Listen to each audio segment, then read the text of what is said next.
हम मौद्रिक नीतियों में परंपरागत उपकरण और गैर परंपरागत उपकरण को समझ लिए थे। अब हम बात करते हैं ये मौद्रिक नीतियां बनती कैसे हैं, क्या क्या इसमें चेंज आया हुआ है। ठीक, मीनाक्षी रोहित समझ गए, क्लियर हो गया। अच्छा, एसडीएफ बचा हुआ था क्या, स्पेशल डिपॉजिट फैसिलिटी बची हुई थी क्या? नहीं नहीं भाई, पढ़ाए हैं, मारेंगे ऐसे करोगे तुम लोग तो। एक करा रिवर्स रेपो रेट बता दीजिए, 4-5 बार सब बता चुके हैं, तो आ जाइए। एक कौन का नियाज क्या कर, अक्सर सुनते नहीं है मेरी बात, सुना ले भाई, सुना ले सुना ले। अच्छा, शाहीन खान की इकोनॉमी में टेस्ट में रैंक आई, फर्स्ट आई है, शाबाश शाबाश बेटा शाबाश। ठीक ठीक, बताया जाए। अच्छा, एसडीएफ का नोट्स नहीं मिला, बोर्ड पर समझाए थे ना। ठीक, अच्छा कौन कौन लोग पहली बार पढ़े, अंशिका क्या करे, पीवाई की नहीं समझ में आ रहा है, ज्यादा पाठ्यक्रम नहीं हुआ तो ठीक है, जब पाठ्यक्रम हो जाएगा तो भी समझ में आ जाएगा। एक दिन इकोनॉमी की पीवाई की पर भी बात करेंगे, थोड़ा सा मैं चाहता हूं बैंकिंग सेक्टर पहले खत्म कर लूं, उसके बाद एक दिन इकोनॉमी की पीवाई को कैसे सॉल्व करते हैं इस पर बात करेंगे, फिर आंसर राइटिंग को जोर पकड़ाएंगे। समझ में आ गई बात। एक दिन आप लोगों को दिक्कत है ऑप्शनल कैसे चूज करते इस पर भी बात कर लेंगे। सब लोग ठीक ठाक हो, अर्श ठीक हो, चलो साक्षी क्या करिए, तो आ जाइए। कैसे बनती है मौद्रिक नीतियां, कैसे बनती है मौद्रिक नीतियां, देखो कैसे बनती है मौद्रिक नीतियां। देखो पहले क्या होता था, शुरू से बता देता हूं। पहले जो मौद्रिक नीतियां बनती थी, अर्थात रेपो रेट कितना होगा, रिवर्स रेपो रेट कितना होगा, एमएसएफ कितना होगा, बैंक रेट कितना होगा, ठीक, ये सीआरआर कितना होगा, एसएलआर कितना होगा, तो पहले ये वर्ष में 2 बार बनाई जाती थी। आरबीआई आती थी 6-6 महीने के लिए घोषणा करती थी। आरबीआई आ जाती थी, कहती थी अगले 6 महीने के लिए हमारा रेपो रेट इतना होगा, रिवर्स रेपो रेट इतना होगा, हमारा बैंक रेट इतना होगा, ये सब बता देती थी। फिर 6 महीने बीत जाता था तो फिर आती थी। यानी आरबीआई साल में 2 बार मौद्रिक नीतियों को बनाती थी। ठीक, अर्थात हम कह सकते हैं मौद्रिक नीतियों की घोषणा वर्ष में 2 बार की जाती थी। या जो वर्ष में 2 बार मौद्रिक नीतियों की घोषणा की जाती थी, दरअसल यह भारत के कृषि चक्रों पर आधारित थी, या भारतीय कृषि चक्रों पर आधारित थी। एक मौद्रिक नीति जिसे हम शुष्क मौसम की नीति कहते थे, यह अप्रैल टू सितंबर तक के बीच बनती थी, और एक मौद्रिक नीति जिसे व्यस्त मौसम की नीति कहते थे, यह अक्टूबर टू मार्च के लिए बनती थी। अक्टूबर टू मार्च के लिए 6 महीने के लिए एक बार घोषणा हो जाती थी, फिर अप्रैल टू सितंबर के लिए दूसरे 6 महीने की घोषणा हो जाती थी। आरबीआई कहती थी इसमें लोग खरीदारी ज्यादा करते हैं, पैसे की ज्यादा जरूरत होती है, इसे व्यस्त मौसम की नीति कहते थे, इसे शुष्क मौसम की नीति कहते थे। ये सब चलते रहा, लेकिन ये सब चीजें बदली। कब बदली, तो हुआ क्या कि 2014 में सरकार ने कहा कि जो 6-6 महीने की नीति है इसे हम बदलते हैं। जो 6-6 महीने पर मॉनेटरी पॉलिसी की घोषणा की जाती है इसे हम बदलते हैं। सरकार ने कहा कि अब हम मॉनेटरी पॉलिसी की समीक्षा करने के लिए एक समिति बना रहे हैं। जो पहले से चली आ रही है मौद्रिक नीतियां हैं, इसकी समीक्षा करने के लिए एक समिति बना रहे हैं। तो उर्जित पटेल समिति बनाई गई। यानी 2014 में, समझना बेटा लोग, 2014 में मॉनेटरी पॉलिसी की समीक्षा के लिए उर्जित पटेल समिति बनाई गई, और उर्जित पटेल समिति से कहा गया कि भारत में जो मॉनेटरी पॉलिसी चल रही है इसकी आप लोग समीक्षा कीजिए, आप समीक्षा कीजिए। उर्जित पटेल ने समीक्षा की जो पहले से मौद्रिक नीति चल रही थी, और उर्जित पटेल ने अपनी रिपोर्ट दी। उर्जित पटेल ने अपनी जो रिपोर्ट दी, जो सुझाव दिया, उसमें 2 बातें बताई, 2 महत्वपूर्ण बातें बताई। उर्जित पटेल ने कहा पहले तो आप 2 माह की मौद्रिक नीति की घोषणा आरबीआई करे, जिसे अंग्रेजी में कहा जाता है बाई मंथली मॉनेटरी पॉलिसी। यानी उर्जित पटेल समिति का सुझाव था आरबीआई जो 6-6 महीने की मौद्रिक नीति की घोषणा करती है, अब आरबीआई 2-2 महीने की मौद्रिक नीति की घोषणा करे। यानी आए 2 महीने की मौद्रिक नीति की घोषणा करे, 1 तारीख को आ जाए 2 महीने की मौद्रिक नीति की घोषणा कर दे, ठीक, फिर 2 महीना पूरा हुआ, फिर लास्ट महीने के दिन, 4 महीने पहले दिन आ जाए 2 महीने की मौद्रिक नीति की घोषणा कर दे। यानी उर्जित पटेल ने कहा कि वर्ष में 2 बार मौद्रिक नीतियों की घोषणा की जानी, सॉरी, उर्जित पटेल ने कहा कि हर 2 महीने पर मौद्रिक नीतियों की घोषणा की जानी चाहिए, वो 6 महीने वाला ठीक ठाक नहीं चल रहा। ठीक, समझ में आ गई बात। तो उर्जित पटेल साहब कहते हैं कि हर 2 महीने की पर मौद्रिक नीतियों की घोषणा की जाए, बाई मंथली मॉनेटरी पॉलिसी इसे कहते हैं। साथ साथ उर्जित पटेल ने कहा एक मौद्रिक नीति समिति की घोषणा की जाए, मॉनेटरी पॉलिसी कमेटी की बनाई जाए, जो मॉनेटरी पॉलिसी समिति ही मौद्रिक नीतियों को बनाने का काम करे। दरअसल इसके पहले ये जिम्मेदारी आरबीआई गवर्नर की होती थी, और आरबीआई गवर्नर जब भी फुर्सत मिलती थी तो अपना मॉनेटरी पॉलिसी बनवाते थे और जारी कर देते थे, साल में 2 ही बार जारी करना होता था। लेकिन उर्जित पटेल समिति ने सुझाव दिया कि भैया हर 2 महीने पर जारी कीजिए, और एक मौद्रिक नीति समिति ही बना दीजिए, मॉनेटरी पॉलिसी कमेटी ही बना दीजिए, जो स्पेशली यही काम करे कि मौद्रिक नीतियों को बनाना है। यानी उर्जित पटेल के 2 सुझाव आए, इन दोनों सुझावों को आरबीआई ने मान लिया, और आरबीआई ने सरकार से कहा कि इन दोनों सुझावों को लागू कीजिए। इन सुझावों को लागू करने के लिए 2015 में आरबीआई और इंडिया गवर्नमेंट में, भारत सरकार में एक समझौता हुआ, जिस समझौते को कहा जाता है मौद्रिक नीति फ्रेमवर्क समझौता। अर्थात 2015 में आरबीआई और गवर्नमेंट ऑफ इंडिया में एक समझौता होता है जिसे कहा जाता है मौद्रिक नीति फ्रेमवर्क समझौता। इस मौद्रिक नीति फ्रेमवर्क समझौते से ही भारत सरकार आरबीआई के कई कानूनों में संशोधन करती है और उर्जित पटेल समिति की रिपोर्ट को लागू करती है। तो आइए देखते हैं, ठीक, मौद्रिक नीति फ्रेमवर्क समझौता क्या है, इसको समझते हैं। याद रखिएगा, मौद्रिक नीति फ्रेमवर्क समझौता आरबीआई और भारत सरकार के बीच हुआ था। इस समझौते के तहत आरबीआई एक्ट 1934 में संशोधन किया गया। हमने आपको बताया था ना कि ब्रिटिश पार्लियामेंट ने पारित किया था आरबीआई एक्ट 1934। जब भारत आजाद हुआ तो उस एक्ट को ही सीधे सीधे ले लिया, और आज भी आरबीआई का संचालन आरबीआई एक्ट 1934 से ही किया जाता है। इसलिए आरबीआई के कार्यों में जब कोई बड़ी बात जोड़नी होती है तो आरबीआई एक्ट में संशोधन किया जाता है। यह संशोधन का अधिकार सिर्फ और सिर्फ भारत सरकार को है। तो जो उर्जित पटेल कमेटी की रिपोर्ट को जब लागू करना था तो आरबीआई ने भारत सरकार से अपील किया कि एक एग्रीमेंट कर लेते हैं और आप हमारे कानूनों में संशोधन कर दीजिए। तो आरबीआई और भारत सरकार के बीच एक समझौता हुआ जिसे मौद्रिक नीति फ्रेमवर्क समझौता कहते हैं। ठीक, यह समझौता इसलिए हुआ क्योंकि आरबीआई एक्ट 1934 में संशोधन करना था, और इस समझौते में क्या हुआ, तो वही उर्जित पटेल समिति की सारी बातें स्वीकार कर ली गई। ठीक, बातें यह स्वीकार की गई कि मौद्रिक नीति समिति का गठन किया गया। उर्जित पटेल समिति ने क्या कहा था कि मौद्रिक नीति समिति का गठन कीजिए, तो इस फ्रेमवर्क समझौते के तहत मौद्रिक नीति का समिति का गठन किया गया। इसी फ्रेमवर्क समझौते के तहत यह बात भी कही गई कि हम अब हर दूसरे महीने यानी 2 महीने की मौद्रिक नीतियों को लागू करेंगे। यानी कहा गया, पहला तो मौद्रिक नीति समिति की स्थापना की गई और दूसरी बार कही गई कि 2 मंथ की अब मौद्रिक नीति आएगी।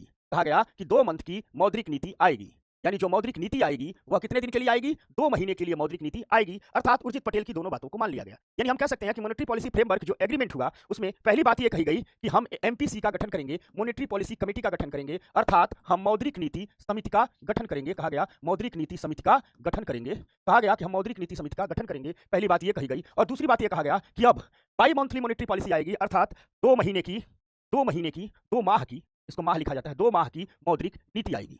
ठीक, मौद्रिक नीति आएगी। कहा गया कि हम 2 महीने की ही मौद्रिक नीतियां लाएंगे। साथ साथ ये भी कहा गया कि अब मौद्रिक नीतियों का एक स्पष्ट उद्देश्य होगा। ये भी कहा गया कि अब मौद्रिक नीतियों का एक स्पष्ट उद्देश्य होगा, और मौद्रिक नीतियों का स्पष्ट उद्देश्य यह होगा कि मौद्रिक नीतियां इसीलिए बनाई जाएं ताकि महंगाई पर हमेशा कंट्रोल रखा जाए। यानी कह दिया गया कि मुद्रास्फीति लक्ष्यीकरण, अर्थात कह दिया गया, आरबीआई से कह दिया गया कि देखिए आपका लक्ष्य है इन्फ्लेशन टारगेटिंग, इन्फ्लेशन टारगेटिंग, मुद्रास्फीति लक्ष्यीकरण, हिंदी में इसे कहते हैं मुद्रास्फीति लक्ष्यीकरण, इन्फ्लेशन टारगेटिंग। कहा गया कि अब जो भी मौद्रिक नीति बनेगी, मॉनेटरी पॉलिसी कमेटी से कहा गया कि आप जो भी मौद्रिक नीति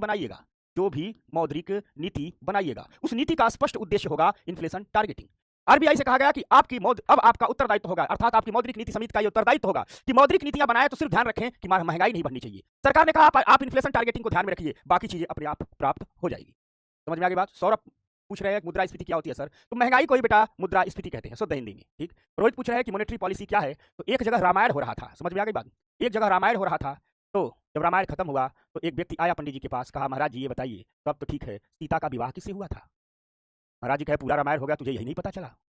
तो 3 दिन से तीसरी क्लास है मौद्रिक नीतियों की। पहली ही क्लास में बताया था कि आरबीआई द्वारा बनाई गई वह नीति जो बाजार में मुद्रा की आपूर्ति को संचालित करते हैं उसे मौद्रिक नीति कहते हैं, या 2 प्रकार की होती है, विस्तारवादी और संकुचनशील।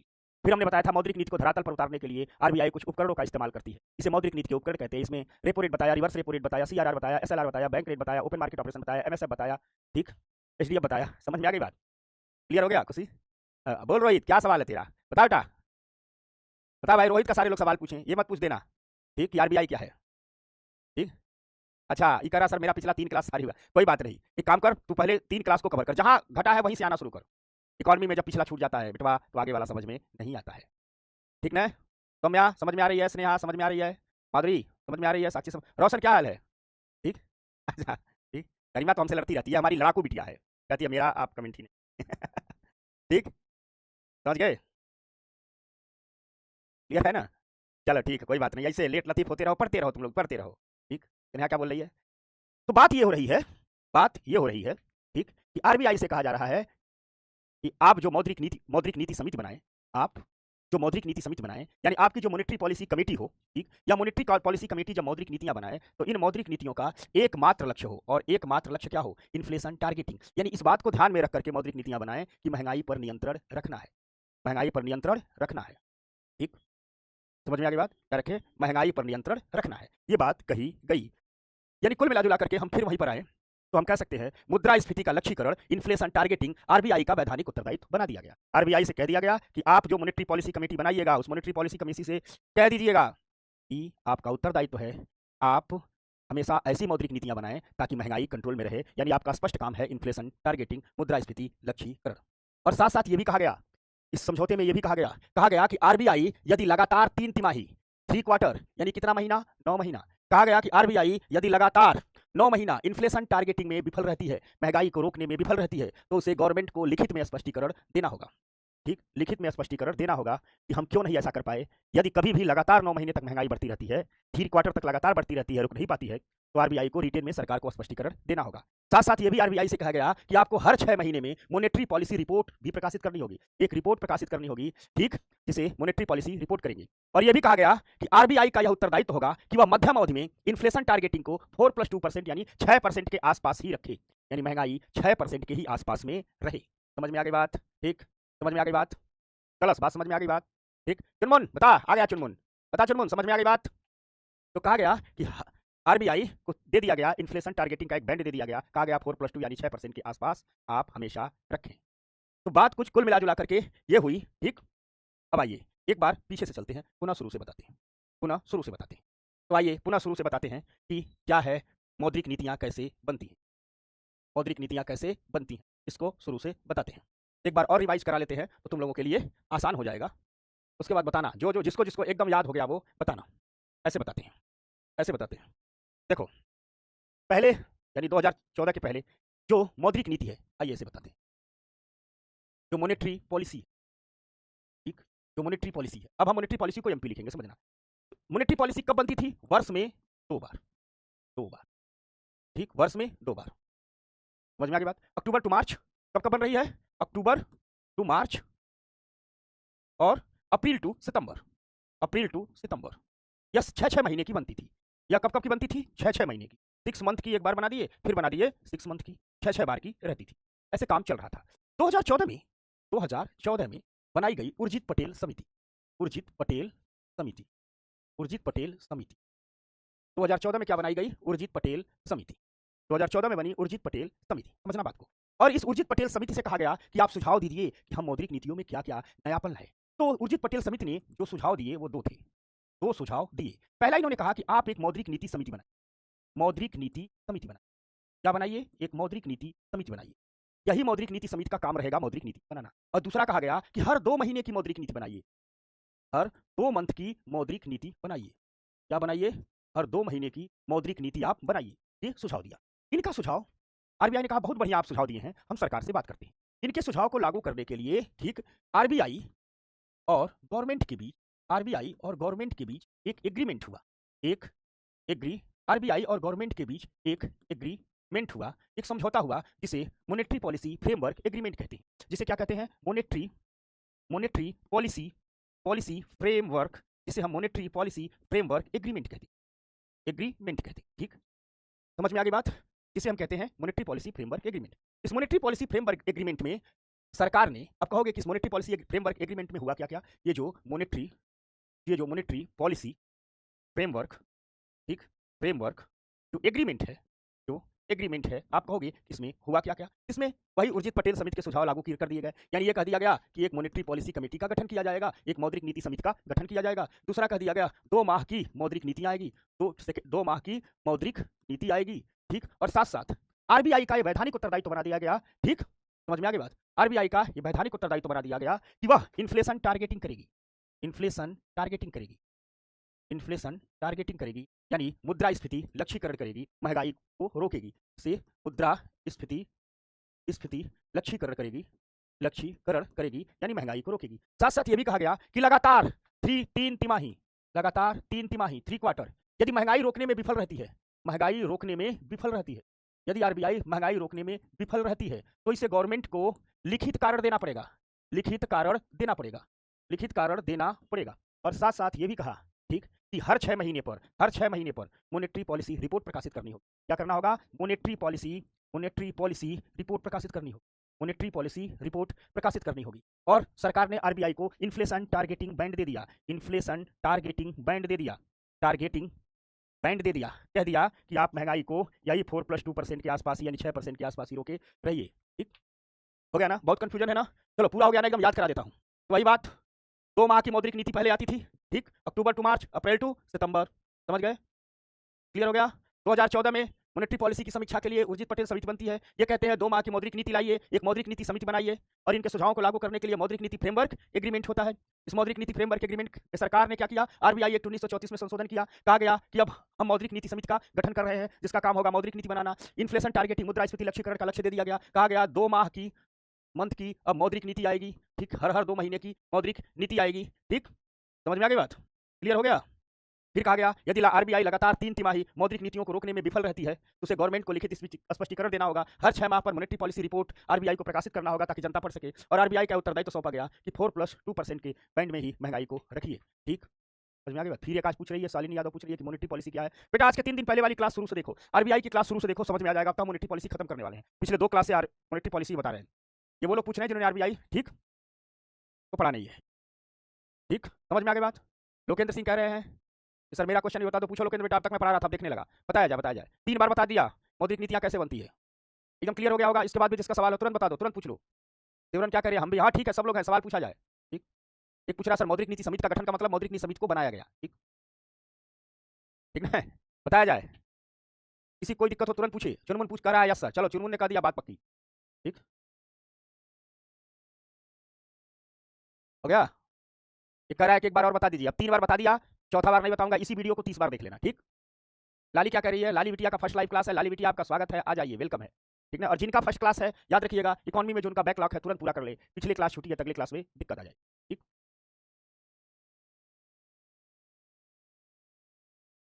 शिक्षा यादव क्या कह रही है कि आप मेरा क्वेश्चन नहीं लेते हैं, अरे कोई दुश्मनी है। एक पूछ रहा है सर आरबीआई में कितना पैसा है, बहुत पैसा है, चल एक वो कहा गया जो आरबीआई में कैसे डालने वाला था। पूछ रहा है कि मॉनेटरी पॉलिसी रिपोर्ट जो 6 महीने पाएगी कहां मिलेगी, आरबीआई की वेबसाइट पर मिलती है। तिमाही मतलब 9 माह, हाँ भाई तिमाही मतलब 9 माह ही होता है, इतना छोटा छोटा चीज कहां पूछते। रुचि क्या करिए, बहुत अच्छा पढ़ाते हो आप लोग, अच्छे से पढ़ो, हम अपने स्तर से हर कोशिश करते हैं। ठीक। समझ गए, समझ गए बेटा लोग।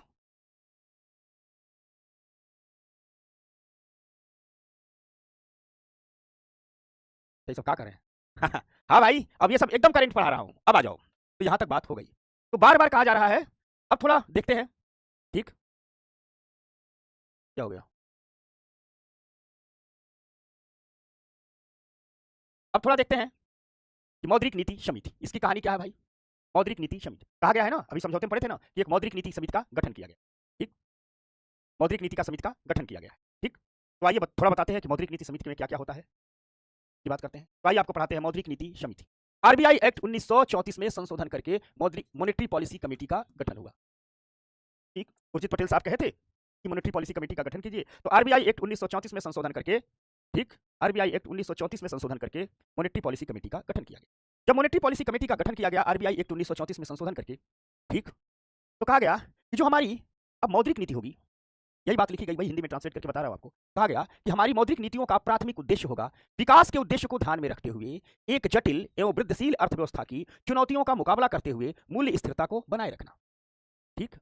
कहा गया कि हम एक मौद्रिक नीति समिति का गठन कर रहे हैं, इस मौद्रिक नीति समिति से का काम होगा यह मौद्रिक नीतियां बनाए, ऐसी मौद्रिक नीतियां बनाए कि इसकी मौद्रिक नीतियों का प्राइमरी उद्देश्य हो विकास के उद्देश्य को ध्यान में रखना। अर्थात मौद्रिक नीति समिति जो मौद्रिक नीति बनाए तो ध्यान रखिए कि हमको विकास के उद्देश्य को ध्यान में रखना है कि विकास न प्रभावित हो। साथ साथ जो हमारी एक जटिल एवं वृद्धिशील अर्थव्यवस्था है, इंडियन इकोनॉमी बड़ी कॉम्प्लेक्स इकोनॉमी है और इंडियन इकोनॉमी हमेशा ग्रोइंग इकोनॉमी आजकल बनी हुई है। कहा गया कि विकास को ध्यान में रखते हुए जो हमारी जटिल और वृद्धिशील अर्थव्यवस्था है, जो जटिलता को लिए हुए धीरे धीरे आगे बढ़ रही है, इसमें कीमत स्थिरता, प्राइस स्टेबिलिटी बनी रहे, कीमतें बहुत ऊपर नीचे न हो, इसको ध्यान में रखना है मौद्रिक नीति समिति को। यह बात कही गई। उसके बाद मौद्रिक नीति समिति का गठन कर दिया गया। मौद्रिक नीति समिति में जान लीजिए 6 मेंबर होते हैं, 6 सदस्य होते हैं। इसमें जो 3 मेंबर होते हैं, जो 3 मेंबर होते हैं वह आरबीआई की तरफ से आते हैं, और 3 मेंबर जो होते हैं वह गवर्नमेंट ऑफ इंडिया की तरफ से आते हैं। ये सरकार द्वारा नामित लोग होते हैं, यानी 3 लोग जाते हैं सरकार की तरफ से और 3 लोग चले जाते हैं किसकी तरफ से, तो 3 लोग चले जाते हैं आरबीआई की तरफ से। जो आरबीआई की तरफ से 3 जाते हैं, इसमें एक तो होता है आरबीआई गवर्नर, जो पूरे के पूरे मौद्रिक नीति समिति का क्या होता है, अध्यक्ष। तो यही अध्यक्ष भी होता है और एक सदस्य तो यही हो गया। ठीक। दूसरा होता है डिप्टी गवर्नर, आरबीआई का डिप्टी गवर्नर यानी उप गवर्नर, दूसरा ही हो गया। तीसरा होता है आरबीआई बोर्ड द्वारा नामित एक कोई अधिकारी, यानी आरबीआई अपने किसी एक अधिकारी को नामित कर देती है। तो 3 हो गए आरबीआई की तरफ से। कोरम होता है 4 सदस्य का, यानी इन 6 सदस्यों में से अगर 6 नहीं रहते हैं, 4 ही है, तो मौद्रिक नीति समिति की मीटिंग बैठ जाएगी। 4 से कम है तो मीटिंग नहीं बैठेगी। समझ में आ गई बात।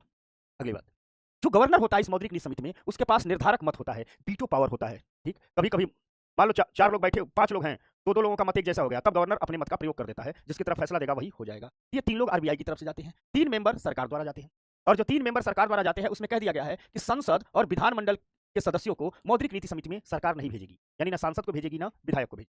ऐसा इसलिए कहा गया है कि सरकार सांसद विधायक तो भेज तो देती है, पता चला उनको लोगों को इकोनॉमी का ई नहीं आता हो। ठीक। साथ साथ ये भी कहा गया कि सरकार सिविल सर्वेंट को भी नहीं भेजेगी, सिविल सर्वेंट को भी नहीं भेजेगी, जो यूपीएससी पास करके जो आईएएस लोग हैं इनको भी नहीं भेजेगी, क्योंकि पता चला बुढ़ाऊ को भेज दिया, वो तो जब एग्जाम दिए थे तब न पढ़े थे। दरअसल इसके पीछे मंशा ये है कि जो अर्थशास्त्री लोग हैं उन्हीं को सरकार मॉनेटरी पॉलिसी कमेटी में भेजे। और ये भी कह दिया गया कि सरकार की ओर से जो 3 सदस्य जाएंगे इनकी दोबारा नियुक्ति नहीं होगी, यानी एक बार 3 आदमी भेज दिया गया, दूसरे बार नया 3 आदमी को भेजो, तीसरी बार नया 3 आदमी को। ठीक। क्लियर हो गई ना। ठीक। तो सरकार को, अब सरकार किसी को भी भेज सकती है, सरकार से कह दिया भैया संसद और विधानमंडल के सदस्य मत भेजिएगा, सिविल सर्वेंट मत भेजिएगा, बाकी जिसको चाहिए वो भेज देंगे। ठीक। और कोरम का मतलब यह है कि 6 सदस्य है, अगर 6 9 उपस्थित हो तो कम से कम 4 तो उपस्थित होना चाहिए। सारे लोग बताएं, हो गई बात यहां तक, किसी को कोई दिक्कत भैया लोग बताओ भैया, तुम लोग खुद अर्थशास्त्री बने हुए हो, एक से एक सवाल पूछते हो, इकोनॉमी की क्लास में पूछते हो रिवीजन कैसे करें, रिवीजन की जैसे रिवीजन किया जाता है आंख से पढ़ा जाता है वैसे करो। अच्छा, कोरम का मतलब 4 मेंबर, भाई मान लो 6 मेंबर हैं, 2 रिटायर हो गए हैं, तो 4 भी बचे हैं, 4 भी बैठ जाएंगे, पूरी मॉनेटरी पॉलिसी कमेटी की मीटिंग मान ली जाएगी। यही होता है चोरम। समझ गए? ठीक है, बताओ बताओ भाई लोग, दांत दिखा रहे हैं सब। डकैत कहाँ गया? दोबारा इसमें नियुक्ति इसलिए नहीं होता है कि मान लो एक बार कोई व्यक्ति आया, उसके पास जितनी योग्यता था, ज्ञान, अपना सुझाव सलाह देकर के चला गया, तो दोबारा क्या जरूरत है? आरबीआई कहती है दोबारा दूसरे को भेजो, उसका ज्ञान योग्यता सलाह लेंगे हम। ठीक। एक पूछ रहा माननीय मनमोहन सिंह जी इस कमेटी के सदस्य। अरे भाई अब कमेटी ही बनी है 2015 में, 2014 में सुझाव आती है, कमेटी बनती है 2015 में। 2015 में कहाँ मनमोहन सिंह जी थे? ठीक, क्लियर हो गया? बताओ। ठीक, एक कह रहा है आरबीआई की तरफ से होंगे 4, मारूंगा। स्पष्ट लिखा हूं, यह स्पष्ट लिखा हूं कि आरबीआई की तरफ से 3 और 3 सरकार की तरफ से। कोरम 4 का मतलब है, इसलिए कहते हैं तुम लोगों को कुछ एक्स्ट्रा बताओ तो पचा ही नहीं पाते हो। कोरम 4 का मतलब है कि 6 सदस्य हैं, लेकिन मान लीजिए अगर सभी अवेलेबल नहीं है तो कम से कम अगर 4 भी रहेंगे सरकार, तो मान लिया जाएगा मॉनेटरी पॉलिसी कमेटी की मीटिंग हुई है। ठीक ना? ठीक। ठीक।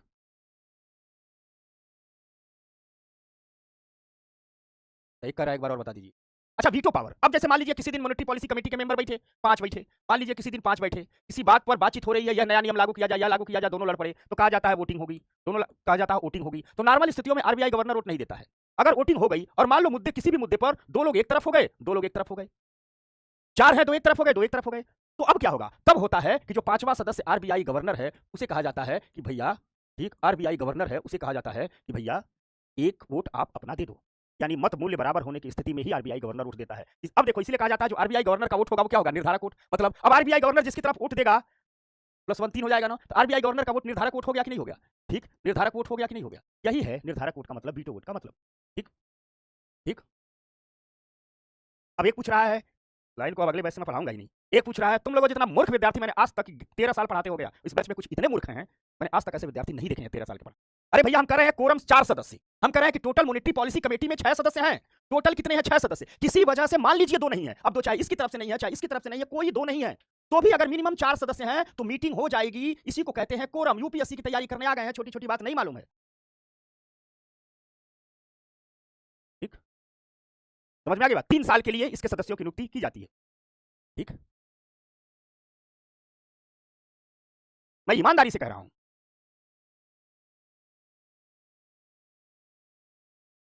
अब सुन लीजिए,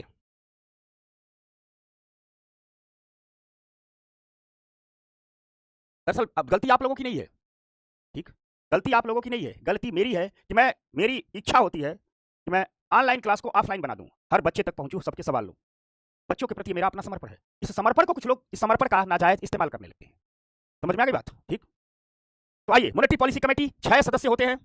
6 सदस्य।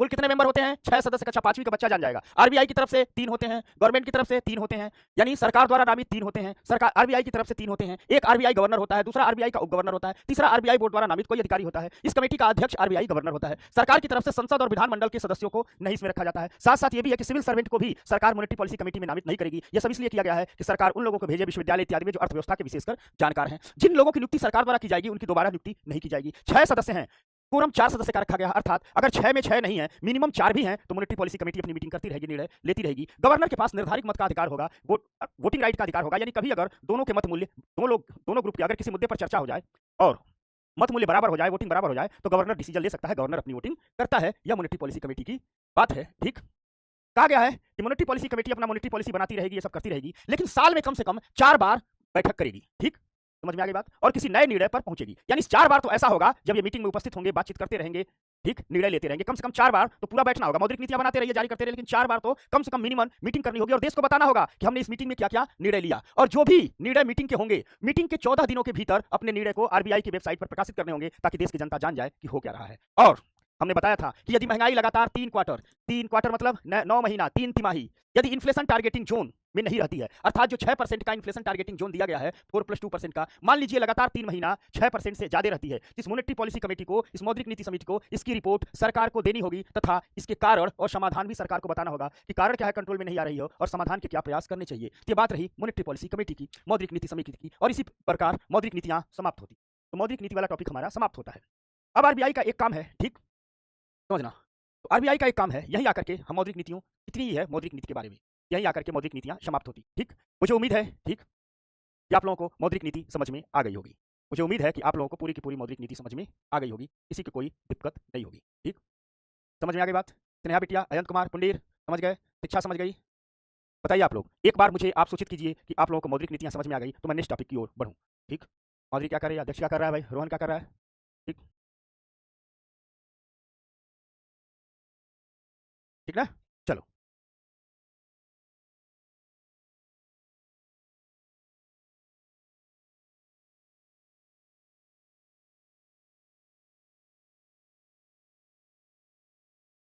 जब हम आरबीआई पढ़ा रहे थे तो हमको आपको बताए थे कि सबसे जो बड़ा काम है, ठीक, वह क्या है?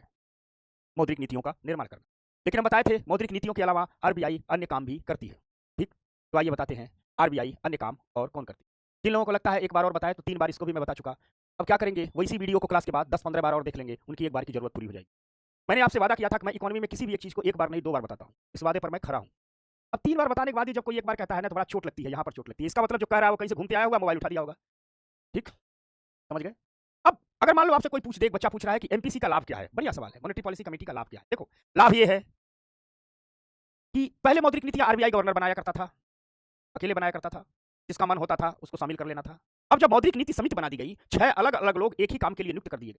इससे फायदा ये होगा कि अब पहले की तुलना में जो मौद्रिक नीतियां आएंगी, वो बेहतर अध्ययन के बाद आएंगी, 6 लोगों के विचार के बाद आएंगी और साथ-साथ जब एक ग्रुप ही है वो जानता है हमारा यही काम है, तो वर्ष भर अध्ययन करता रहेगा और बेहतर मौद्रिक नीतियां लाता रहेगा। एक से भले 6 लोगों के विचार आएंगे, 6 लोगों की बात आएगी। एक समिति रहेगी कि भाई हमारा पर्टिकुलर यही काम है, तो चलो हम मौद्रिक नीति वाला काम करते रहेंगे। ठीक? क्लियर हो गई बात में? तो लाभ यही है कि एक समिति बन जाएगी, उसमें 6 लोग रहेंगे, 6 के विचार मिलेंगे और बेहतर मौद्रिक नीति बनेगी। अब बात करते हैं आरबीआई के अन्य कामों पर। तो आरबीआई का अन्य काम है करेंसी नोटों का निर्गमन।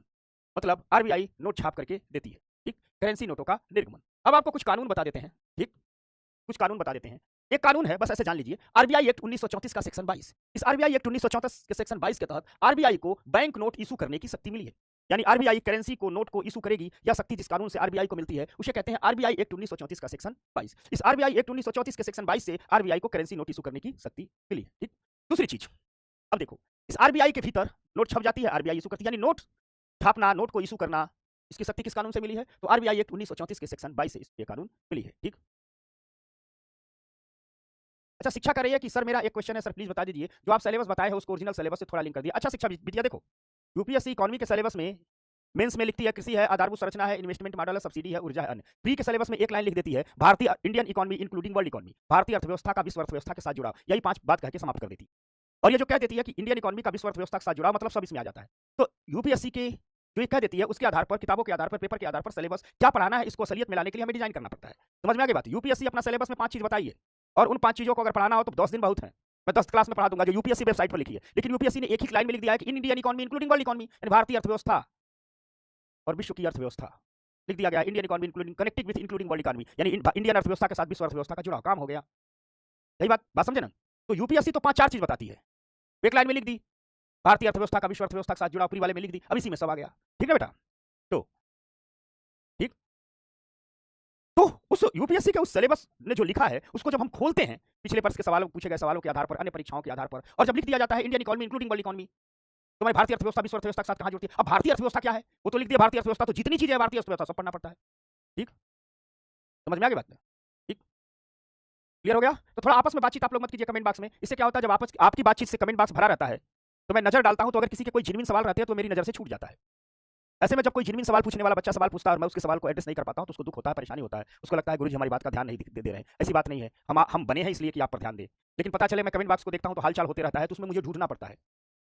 ठीक, समझ में आ गई बात? ठीक, तो आ जाइए। चुनमुन आते ही एक सवाल पूछा, सर 1 रुपए का नोट कौन जारी करता है? चल चुनमुन, तेरे सवाल को ले रहा हूं, तो कोशिश कीजिए कमेंट बॉक्स में हालचाल, आपस की बातें कम हो। मैं नजर डालता हूं, पता चलता है तुम लोगों का हालचाल ही चल रहा है, इससे जेन्युइन सवाल मुझसे छूट जाते हैं। ठीक, समझ में आ गई बात? ठीक, एक कह रहा एमपीसी की आलोचना भी है क्या? इतिहास का क्लास चल रहा है कि हर विषय की आलोचना, सकारात्मक पक्ष, नकारात्मक पक्ष होगा। ठीक, अच्छा एक कह रहा है कि अमन प्रकाश, जब 1990 में 7 दिन का तेल बचा था तो पैसा क्यों नहीं छापा? अरे पैसे छापने की भी एक व्यवस्था होती है, चलो इसमें बता दे रहा हूं। चलिए तो आ जाइए।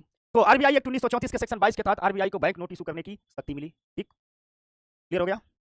और कहा गया, ये तो हो गया, तो कानूनी पावर हो गया। अब आरबीआई के तहत ही आरबीआई का, ठीक, आरबीआई के तहत आरबीआई की एक ब्रांच है जिसका नाम है भारतीय रिजर्व बैंक नोट मुद्रा प्राइवेट लिमिटेड। यही करेंसी प्रिंटिंग का काम करता है, यानी छापने का काम आरबीआई का यही ब्रांच करता है। ठीक, और जब यह नोट छाप लेता है तो यह आरबीआई के करेंसी इशू डिपार्टमेंट को दे देता है और करेंसी इशू डिपार्टमेंट द्वारा नोटों का निर्गमन किया जाता है, नोट जारी कर दिए जाते हैं, बैंकों तक भेज दिए जाते हैं। आरबीआई 2 रुपए से लेकर के 10,000 रुपए तक के नोट प्रिंट कर सकता है। यानी अगर उसका किसी दिन मन कर दिया कि हम 5,000 का नोट लाएंगे, सरकार ने कह दिया तो 5,000 का भी नोट ला देगा। 2 रुपए से लेकर के 10,000 की करेंसी आरबीआई प्रिंट कर सकता है।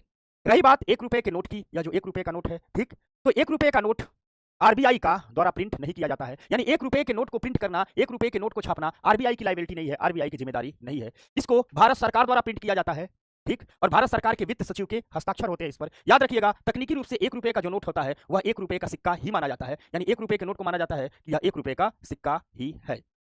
अब नोट कैसे छपती है इसको बताते हैं, ठीक, नोट कैसे छपती है उसको बताते हैं। 1956 के पहले नोट छपने के मामले में 1956 एकदम माइलस्टोन है। 1956 ठीक, 1956 के पहले आरबीआई जो करेंसी प्रिंट करती थी उसे कहते थे पीआरएस सिस्टम, उसे कहते थे पीआरएस सिस्टम। अभी विस्तार से बताऊं, उसे क्या कहते थे? PRS, proportional reserve system. ये क्या है पीआरएस सिस्टम बताता हूं। बिफोर 1956 कुछ और व्यवस्था थी, 1956 के बाद कुछ और व्यवस्था थी। तो 1956 के पूर्व, ठीक, बिफोर, पहले, ठीक, जो व्यवस्था थी उसे पीआरएस सिस्टम कहते थे। इस व्यवस्था में यह था कि ये हमारी सरकार है, गवर्नमेंट है, गवर्नमेंट सोना देती थी। क्या देती थी? गोल्ड देती थी। गवर्नमेंट सोना देती थी, गोल्ड देती थी, और जितना गोल्ड आरबीआई को देती थी, जितना गोल्ड सरकार आरबीआई को दे रही है, उतने ही बराबर के करेंसी यानी नोट प्रिंट करके, नोट को प्रिंट करके आरबीआई नोट छाप करके किसको दे देती थी? गवर्नमेंट को दे देती थी, ठीक, गवर्नमेंट को दे देती थी। समझिएगा बात। मान लीजिए सरकार को नोट छपवाना है, सरकार को 2,000 करोड़ रुपए छपवाना है, तो सरकार 2,000 करोड़ के मूल्य का सोना आरबीआई को देगी, आरबीआई को सोना मिलेगा, आरबीआई उतने मूल्य के नोट छाप करके सरकार को दे देगी, सरकार से कहेगी ले लीजिए, सरकार बैंकों में भिजवा देगी। इसे ही प्रोपोर्शनल रिजर्व सिस्टम कहते हैं। अर्थात जितना सोना दोगे उसी के अनुपात में आरबीआई नोट छाप के देगी। 1956 तक यही व्यवस्था चलती रही, लेकिन 1956 में जरूरत थी इस व्यवस्था को बदलने की। इस व्यवस्था को बदला गया, इस व्यवस्था को यह बदला गया, इसमें कहा गया कि इस व्यवस्था में कहा गया, देखो अब तक तो ये ठीक था, सोना दीजिए, करेंसी छपवा लीजिए, लेकिन 1956 के बाद तुरंत जरूरत पड़ी कि इस व्यवस्था को बदला जाए। इसका कारण क्या है? 1956 तक भारत में बहुत कम नोट छापने पड़ते थे, लोगों को मुद्रा की जरूरत बहुत कम थी, लोगों के पास पैसा बहुत कम चलता था, लेन देन से काम चला लेते थे। उस 1956 के पहले लोगों की तनख्वाह भी 1 रुपया, 2 रुपया, 4 रुपया, 5 रुपया हुआ करती थी। बड़ा अधिकारी 5 रुपया तनख्वाह पा रहा है, प्रधानमंत्री, राष्ट्रपति 16 रुपया तनख्वाह पा रहा है, 20 रुपया तनख्वाह, 100 रुपया तनख्वाह हुआ करते थे, ठीक। आईएएस लोगों के जब सीनियर हो जाते थे तब आईएएस लोगों के 16 रुपया, 20 रुपया इसे तनख्वाह हुआ करते थे, 50-100, ठीक, समझ में आ गया? इसलिए देश को करेंसी की जरूरत कम थी, तो जितने करेंसी होती थी सोना देकर के छपवा लिया जाता था। लेकिन 1947 में आजादी मिलती है, देश में डेवलपमेंट के काम शुरू होते हैं, शहरीकरण तेजी से बढ़ता है, उद्योग धंधे लगने शुरू होते हैं, योजनाओं का दौर आता है। तो जैसे शहरीकरण बढ़ता है, योजनाओं का दौर आता है, विकास होता है, मार्केट में नई नई सेवाएं आ जाती हैं, सर्विसेज आ जाती हैं, इससे लोगों की करेंसी जरूरत बढ़ती है। अब बात ये होती है कि यानी अब सरकार को ज्यादा नोट छापने की जरूरत पड़ती है, तो सरकार कहती है कि भैया अगर हमें नोट छापना है तो सोना रखना पड़ेगा। पता चला जितना नोट छापना है अगर उतने का हम सोना रखेंगे, सोना भी हमारे पास नहीं है, तो हमें सोना विदेशों से खरीदना पड़ेगा। तो भारत सरकार ने कहा कि भाई 1956 में अभी हमें हथियार विदेश से खरीदना पड़ रहा है, अनाज विदेश से खरीदना पड़ रहा है, दवाइयां विदेश से खरीदनी पड़ रही है, कृषि यंत्र विदेश से खरीदने पड़ रहे हैं। इसमें अगर हम नोट छापने के लिए सोना भी विदेशों से ही खरीदना शुरू कर देंगे तो हमारा तो सारा विदेशी मुद्रा भंडार, सारा डॉलर जो कुछ भी है वो सब चला जाएगा, सोना खरीद देंगे। ये कहा गया कि ये व्यवहारिक सिस्टम अब नहीं रह गया है, ठीक, तो कहा गया इस सिस्टम को बदलिए। तो 1956 के बाद आफ्टर 1956 यानी आफ्टर 1956 लाया गया MRS system, minimum reserve system. इस एमआरएस सिस्टम में कहा गया, ठीक, इस न्यूनतम कोष प्रणाली में कहा गया, इस एमआरएस सिस्टम में कहा गया, याद रखिएगा, कहा गया कि जब भी सरकार को करेंसी प्रिंट करवानी होगी, जब भी सरकार को करेंसी प्रिंट करवानी होगी, यानी ये है गवर्नमेंट, गवर्नमेंट को जब भी करेंसी प्रिंट करवानी होगी, ठीक, करेंसी प्रिंट करवानी होगी आरबीआई से, ठीक, आरबीआई से, समझ में आ गया? कहा गया गवर्नमेंट को आरबीआई से करेंसी प्रिंट करवानी होगी, समझना। तो जितने की भी करेंसी प्रिंट करवानी होगी उसमें मिनिमम जो गोल्ड रखना होगा वो 200 करोड़ तक का ही रखना होगा, 200 करोड़ तक का ही रखना होगा। भले ही 10,000 20,000 कितनों का छपवाइए, केवल 200 करोड़ तक का ही सोना रखना होगा। और कहा गया कि इस 200 करोड़ तक के भी गोल्ड में आप क्या कर सकते हैं कि एक अगर आप चाहिए तो अगर आप 200 करोड़ का भी सोना कभी कभी अगर नहीं रखना चाहते हैं तो क्या कर दीजिए, कम से कम 115 करोड़ का आप गोल्ड रख लीजिए और 85 करोड़ का विदेशी मुद्रा रख लीजिए, 85 करोड़ का विदेशी मुद्रा रख लीजिए। इसे कहा गया मिनिमम रिजर्व सिस्टम। यानी न्यूनतम आपको क्या देना है, मिनिमम आपको क्या देना है, ठीक, मिनिमम आपको देना यह है कि आरबीआई को देना है मिनिमम 200 करोड़ रुपए का ठोस चीज। इसमें आप या तो 200 करोड़ का सोना दे दीजिए या 115 करोड़ का गोल्ड दे दीजिए और 85 करोड़ की विदेशी मुद्रा दीजिए। इसलिए कहा गया मिनिमम रिजर्व सिस्टम, जो मिनिमम सिस्टम कहा गया है, ठीक, इसीलिए इस प्रणाली को कहा जाता है मिनिमम रिजर्व सिस्टम, न्यूनतम कोष प्रणाली। यानी आपको कितना छपवाना है, 200 करोड़ का ठोस चीज देना होगा जिसमें कम से कम 115 करोड़ का गोल्ड, 85 करोड़ की आप डॉलर दे दीजिए। शेष का क्या देंगे? मान लीजिए आपको 10,000 करोड़ छपवाना है, 1,000 करोड़ छपवाना है, तो आपने 200 करोड़ का ये दे दिया, लेकिन शेष के लिए क्या करेंगे? तो कहा जाता है कि सरकार को शेष के लिए प्रतिभूतियां देनी पड़ती है आरबीआई को, प्रतिभूतियां देनी पड़ती है आरबीआई को, सिक्योरिटीज देनी पड़ती है आरबीआई को। आरबीआई अपने पास प्रतिभूतियां रखती है और जितना सरकार ने दिया है, अब आरबीआई क्या करती है, जैसे मान लीजिए 1,000 करोड़ रुपए मांग रही है सरकार की, हमें नोट छाप के दीजिए, तो आरबीआई कहेगी कि 200 करोड़ रुपए तक का आप सोना और डॉलर मिलाकर के दे दीजिए, शेष बचा 800 करोड़, तो 800 करोड़ का आप हमें प्रतिभूतियां दीजिए और हम आपको करेंसी प्रिंट करके दे देते हैं। समझ में आ गई बात? और एक चीज और बताता हूं, देखो होता क्या है कि आरबीआई, ठीक, ये आरबीआई है, ठीक, ये आरबीआई है, और ये है सरकार, ये है गवर्नमेंट। ठीक, सरकार कहती है आरबीआई से कि हमें करेंसी प्रिंट करके दो, हमें करेंसी प्रिंट करके दो। तो आरबीआई कहती है कोई बात नहीं, हम दे देंगे, लेकिन जो हम करेंसी प्रिंट करके देंगे इसके बदले में हमको ठोस चीज चाहिए। तो सरकार कहती है कि ठीक है 200 करोड़ का आप गोल्ड या डॉलर ले लो, गोल्ड या डॉलर ले लो। ठीक, तो आरबीआई कहती है ठीक है 200 करोड़ का गोल्ड और डॉलर दे दीजिए, इतना तो ठीक है, लेकिन इसके बाद जो शेष पैसा हम छाप करके देंगे, ठीक, शेष पैसा हम आपको उधार के रूप में देंगे। यानी मान लीजिए 10,000 करोड़ छपवाना है, 1,000 करोड़ छपवाना है, तो आरबीआई कहती है देखिए 200 करोड़ का तो आपने सोना डॉलर दे दिया, कोई बात नहीं, शेष पैसा यानी जो शेष 800 करोड़ आपको हम करेंसी दे रहे हैं वह उधार के रूप में दे रहे हैं, वह उधार के रूप में दे रहे हैं। सरकार कहती है ठीक है दे दो। तो सर, तो आरबीआई कहती है ठीक है जब हम उधार के रूप में दे रहे हैं तो प्रतिभूतियां गिरवी रखनी पड़ेगी। तो सरकार क्या करती है, प्रतिभूतियां दे देती है, सिक्योरिटीज दे देती है, कितना नोट छपवाना है इसकी प्रतिभूतियां, ठीक, आरबीआई के पास गिरवी रख देती है, और आरबीआई करेंसी प्रिंट करके सरकार को दे देती है, करेंसी प्रिंट करके सरकार को दे देती है। यानी इसका मतलब ये हुआ, ठीक समझना, इसका मतलब ये हुआ कि 1956 से जो व्यवस्था हमारे पास है उसके पहले था PRS system, proportional reserve system, PRS था, यानी सोना दीजिए सरकार, गवर्नमेंट, ठीक, गोल्ड दे, और जितना सोना दे आरबीआई उतनी ही करेंसी प्रिंट करके उतनी ही करेंसी दे दे किसको, ठीक, सरकार को। 1956 के बाद जो एमआरएस सिस्टम है, जो मिनिमम रिजर्व सिस्टम है, वो कहता है मिनिमम रिजर्व सिस्टम मतलब न्यूनतम कोष प्रणाली, न्यूनतम कोष प्रणाली, कोष प्रणाली। यहाँ आरबीआई कहती है, यहाँ पर, ठीक, आरबीआई है, ये आरबीआई है और ये सरकार है। ठीक, आरबीआई कहती है कि जितना नोट छपवाना है उसमें 200 करोड़ का ठोस चीज, इस 200 करोड़ के बाद जो भी बचता है वो हम आपको उधार के रूप में देंगे, और जितना उतना ही पैसा उधार के रूप में देंगे जितनी आपको प्रतिभूतियां आप गिरवी रखेंगे। तो मान लीजिए यहाँ सरकार कह रही है कि हमें 10,000 करोड़ चाहिए, सरकार कह रही है, गवर्नमेंट कह रही है आरबीआई से कि 10,000 करोड़ करेंसी प्रिंट करके दो, 10,000 करोड़ की करेंसी प्रिंट करके दो। तो आरबीआई कहती है ठीक है 200 करोड़ का तो आप हमें क्या दे दीजिए, आप हमें या तो सोना दे दीजिए और डॉलर, ये दोनों मिला के 200 करोड़ का दे दीजिए। अब 10,000 करोड़ में 200 करोड़ का सोना डॉलर ले लिया, वो प्रतीकात्मक लेती है, शेष बचा 10,000 करोड़ चाहिए, 200 करोड़ का सोना डॉलर ले लिया, शेष बचा 9800 करोड़, 9800 करोड़। तो आरबीआई कहती है कि देखिए, आरबीआई कहती है सरकार से, आरबीआई कहती है कि आप देखिए, गवर्नमेंट को से कहती है देखिए हम जो 9800 करोड़ बचा है, जो ये 9800 करोड़ की जो करेंसी है, या जो करेंसी है, या हम आपको करेंसी दे तो रहे हैं लेकिन उधार के रूप में, बाद में वापस चाहिएगा। तो सरकार कहती है ठीक हो, तो आरबीआई कहती है तो उतने की प्रतिभूतियां हमें छाप करके दीजिए, तो सरकार प्रतिभूतियां दे देती है, ठीक, और आरबीआई सरकार को करेंसी प्रिंट करके दे देती है। अब यानी 9800 करोड़ की करेंसी आरबीआई ने प्रिंट करके सरकार को दे दिया, सरकार ने प्रतिभूतियां दे दी, बाद में अब इसी पैसे से पैसा कमा करके जो नया नोट छपवाए हैं उसके बराबर का पैसा आरबीआई को वापस करेंगे, आरबीआई सरकार को प्रतिभूतियां दे देगी, यानी मनमाना नोट नहीं छापा जा सकता। ठीक, मनमाना नोट नहीं छापा जा सकता है, कितनी सरकार नोट छपवाएगी प्रतिभूतियां देकर के, बाद में उसी नोट से पैसा कमा करके छुड़ाना पड़ता है। ठीक, समझ में आ गई बात। तो कुल मिला जुला करके 1956, यानी 1956 के पूर्व पीआरएस सिस्टम था, प्रोपोर्शनल रिजर्व सिस्टम था, आनुपातिक कोष प्रणाली थी, अर्थात जितनी भी मुद्रा छापती थी उस मुद्रा के अनुपात में एक कोष रखना पड़ता था, और कोष जो रखना पड़ता था वह था गोल्ड। ठीक, सोना रखना पड़ता था, सोना दीजिए रुपया छपवाइए। ठीक, लेकिन समस्या क्या थी, 1956 तक के बाद आते आते समस्या सामने आई, गोल्ड स्टॉक सीमित था, सोने का भंडार हमारे पास सीमित था, नई नई वस्तुओं और सेवाएं मार्केट में आ रही थी, अतः लोगों की करेंसी डिमांड बहुत अधिक हो रही थी, इसलिए सरकार को भी करेंसी की जरूरत थी। इसलिए 1956 में एक बातचीत करके न्यू सिस्टम लाया गया, और इस सिस्टम को लाने के लिए आरबीआई एक्ट 1934 में संशोधन किया गया, और इसके लिए आरबीआई अमेंडमेंट एक्ट 1957 लाया गया, यानी 1957 में आरबीआई अमेंडमेंट 1957 लाया गया, सॉरी आरबीआई अमेंडमेंट, ऐसा इसको हटा दो, दूसरा आ गया, यानी न्यू सिस्टम लाया गया, और 1956 तक आते आते न्यू सिस्टम लाया गया, और कहा गया ये दिक्कत हो रही है तो हम नया सिस्टम लाते हैं। 1956 के बाद जो नया सिस्टम लाया गया, ठीक, उसी को कहा गया न्यूनतम कोष प्रणाली, minimum reserve system, MRS system. इस कोष में कहा गया, इस प्रणाली में कहा गया, समझना, इस प्रणाली में कहा गया कि आरबीआई को एक मिनिमम रिजर्व ठोस रूप में, सॉरी सरकार को मिनिमम रिजर्व जब भी करेंसी प्रिंट करवानी हो ठोस रूप में देना होगा, और यह जो मिनिमम रिजर्व देना होगा उसमें 115 करोड़ का कम से कम, या तो 200 करोड़ का दे दीजिए, या कम से कम 115 करोड़ का सोना होना चाहिए, 85 करोड़ का फॉरेक्स यानी विदेशी मुद्रा या डॉलर होनी चाहिए। 200 करोड़ के बाद करेंसी प्रिंटिंग के लिए आपको सरकारी प्रतिभूतियां रखनी पड़ेगी, आरबीआई को, यानी सरकारी प्रतिभूतियां दीजिए और नोट छपवा लीजिए। आरबीआई को यह अधिकार दिया गया कि कभी भी अगर सरकार चाहे, सरकार कहे तो अपना जो ये विदेशी मुद्रा भंडार, विदेशी मुद्रा रखने की शर्त है, आरबीआई इसे कर सकती है, आरबीआई कर सकती है बिना विदेशी मुद्रा के हम नोट छपवाएंगे, लेकिन ऐसा आज तक हुआ नहीं। ठीक, ठीक, तो करेंसी प्रतिभूतियां दीजिए और करेंसी छपवा लीजिए। याद रखिएगा आरबीआई अपनी करेंसी को वापस भी ले सकता है, नोटबंदी में क्या हुआ था, वापस ही लिया जाता, इसीलिए आरबीआई को, ठीक, रिवर्स बैंक ऑफ इंडिया भी कहते हैं, अपनी करेंसी को वापस भी ले सकता है, इसलिए आरबीआई को रिवर्स बैंक ऑफ इंडिया कहते हैं। तो यहाँ तक बताओ, तो यहाँ तक बताओ, तो अब कुछ लोग पूछ लिया गया कि 200 करोड़ ही क्यों, तो ऐसे ही मान लिया गया, कोई ऐसी उसके पीछे कोई लॉजिक नहीं है, कह दिया गया सिंबॉलिक रख लेते हैं 200 करोड़। ठीक,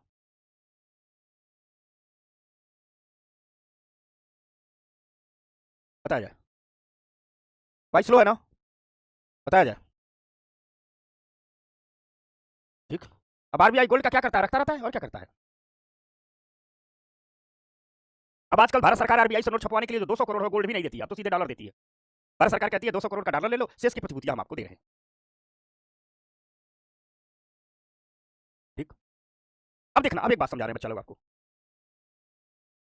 अब आपको एक बात समझा रहे हैं। ठीक। अब आपको एक बात समझा रहे हैं, समझना बात को। अब आपको एक बात समझा, ठीक। अब क्या एक पूछ रहा है कि अभी कितना है आरबीआई पास गोल्ड और फॉरेक्स, पता नहीं कितना, आरबीआई जाने, जब कभी रिपोर्ट प्रकाशित करेगी बता देंगे। अच्छा, एक पूछ रहा है कि डिमोनेटाइजेशन में पुरानी नोट का क्या हुआ। पुराने नोट जो के नंबर को लेकर के और पुरानी नोट को जला दिया गया, ठीक ना, सबको जला दिया गया। एक पूछ रहा है 8 करोड़ के सिक्योरिटी पर इंटरेस्ट लगता है, नहीं कोई इंटरेस्ट नहीं लगता, ठीक ना। अच्छा, आरबीआई ने 91 में करेंसी प्रिंट क्यों नहीं की, तो करेंसी कैसे प्रिंट करेगी जब सरकार प्रतिभूतियां छाप के देगी, और सरकार ऐसे ही प्रतिभूतियां छाप के नहीं देती है। सरकार देखती है हम इतनी नोट छपवा रहे हैं, क्या इतना उधारी चुका पाएंगे आरबीआई को, उसमें सरकार की आर्थिक हालात ही नहीं था कि करेंसी देकर नोट छपवा लेती, तो आपके नोट को पूछता कौन। ठीक, आपके नोट को पूछता कौन। अगर आप ऐसा दुनिया देखती है, अच्छा मान लो दुनिया देखती है कि ये इनका नोट सिस्टम कैसे चल रहा है, ऐसे तो नहीं मशीन लगा के घर घर घर छाप के दे रहे हैं तो कागज का रद्दी टुकड़ा है। अगर 91 में छाप ही लेते तो उस नोट को लेता क्यों। विदेशी व्यापार जब होता है तो आपकी नोट, अमेरिका आपकी नोट के बदले डॉलर क्यों देगा, जानेगा ही तो प्रिंट करके रात भर में लाया है, ठीक ना। समझ में आ गई बात। अब कुछ लोग पूछ रहे हैं क्या सर पैसा डेली छपता है, देखो सरकार तो इकट्ठा छपवा लेती है, जब बजट उसका जारी होता है, जब बजट आता है उसके बाद जितनी जरूरत पड़ती है उतना उधार के रूप में छपवा लेती है और फिर उसको चुका देती है अगले साल, तब नया करेंसी प्रिंट करवाती है। लेकिन आपको जो नई नई नोट दिखती है उसका कारण क्या है कि मार्केट में हमेशा परिचालन में नोट रहते हैं और रोज बैंकों के पास खराब नोट, फटे पुराने सड़े गले नोट मिल पहुंचते हैं, तो बैंक क्या करते हैं, जो सड़े गले नोट हैं उनको रोज आरबीआई को भेजते रहते हैं। आरबीआई के पास जितना सड़ा गला नोट है उतना नंबर नोट कर लेगी, उनका नंबर नोट कर लेती है, सड़े गले नोट को जला देगी और पुनः उसी नंबर का नया करेंसी प्रिंट करके दे देगी, उसी नंबर का, नए नंबर का नहीं। इसका मतलब जितनी नोट है उतनी ही घूम रही है। समझ में आ गई बात।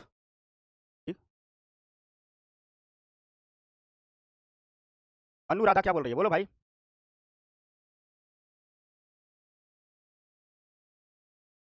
और याद रखना, जो नोट छपवाती है 1 साल बाद उतना वापस भी करना होता है सरकार को, ठीक ना। तो सोना सोना कहां से आता है सरकार के पास, सोने के खानों से सोने निकाली पड़ती है, सरकार अपना बेचार व्यवसाय करके सोना खरीदती भी है। मिस्र को गेहूं बेच रही है, कर रही है गेहूं बचले हमको थोड़ा सोना दे देना, ठीक। तो सोना खरीदती बेचती रहती है। चलो, फालतूगिरी का सवाल नहीं। देता करिए, नए नंबर से पैसा छापे तो घर का है, नए नंबर से पैसा छाप लेगी। नए नंबर से पैसा तभी छपेगा जब सरकार प्रतिभूतियां उधार देगी, लोन के रूप में कहेगी नोट छाप के दो। नए नंबर से पैसा ऐसे नहीं छपता है। रोज जो पैसा छपता हो छपता कि सर्कुलेशन में घूम रही है, 500-500 की 10 नोट आरबीआई के पास पहुंची जो सड़ गल गई है, तो आरबीआई क्या करेगी, इनका नंबर नोट करेगी, इस सड़ी गली नोट को जला देगी और फिर इसी के नंबर का 10-500 का नोट छाप करके बैंकों को भेज देगी, यानी टोटल नोट की मात्रा नहीं घट बढ़ रही, ठीक। तो चलो आ गई बात। अब देखो, यानी बात कुल मिला जुला करके ये आ रही है, यहां तक हमने समझा है, बात कुल मिला जुला करके ये आ रही है समझना कि आरबीआई ऐसे करेंसी प्रिंट करके नहीं दे रही है, आरबीआई ऐसे करेंसी प्रिंट करके नहीं दे रही है, सरकार से करेंसी प्रिंट करने के बदले कुछ न कुछ रखवा रही है, ठीक।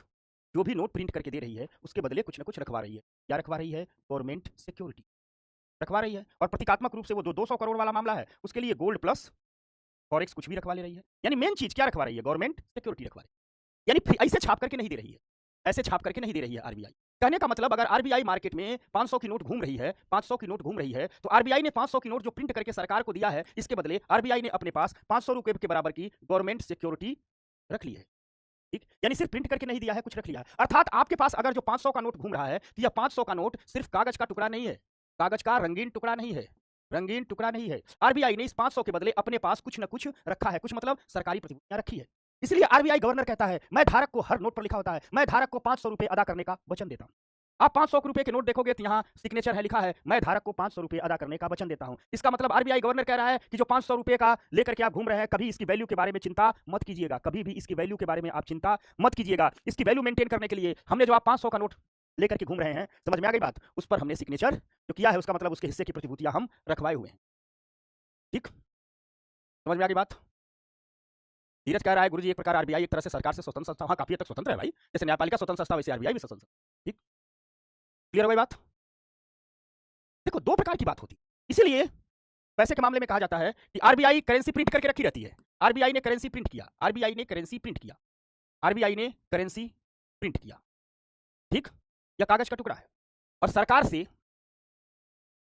इसके बदले में चीजें गिरवी रखवाई, गिरवी रखवाई, ठीक। सरकार से चीजें गिरवी रखवाई, गिरवी रखवाई। अर्थात हम कह सकते हैं कि जो भी आरबीआई करेंसी प्रिंट कर रही है, जो भी आरबीआई करेंसी प्रिंट कर रही है, जो भी आरबीआई करेंसी प्रिंट कर रही है, इसको एसेट से वेट कर रही है, संपत्तियों से भारित कर रही है। इसको क्या कर रही है, एसेट से वेट कर रही है, एसेट से वेट कर रही है, अर्थात संपत्तियों से भारित कर रही है। क्या कर रही है, संपत्तियों से भारित कर रही है, संपत्तियों से भारित कर रही है, भारित कर रही है, संपत्तियों से भारित कर रही है, ठीक। समझ में। ये ममता राजपूत लिख रहे हैं, सो करेंसी मशीन का आविष्कार किसने किया? ये सब कौन सवाल होता है यार? अरे यूपीएससी तैयारी करो, काम वाली चीजें पूछा करो आप लोग, ठीक ना? थोड़ा सा अपना लेवल मेंटेन कीजिए भाई, थोड़ा सा अपना लेवल। आपके हाथ में कीबोर्ड होने का एक कतई मतलब नहीं है, कुछ भी लिख दें। हमें भी लगे कि हम यूपीएससी वालों को पढ़ा रहे हैं, ठीक ना? और ऐसे आलतू फालतू सवाल के लिए आपकी गूगल आपके पास है। क्लास का एक कतई मतलब नहीं होता है कि टीचर से मुंह उठा के कुछ भी पूछ ले। आपके पास गूगल है, आप जितना चाहिए 24 घंटे पूछते रहिए।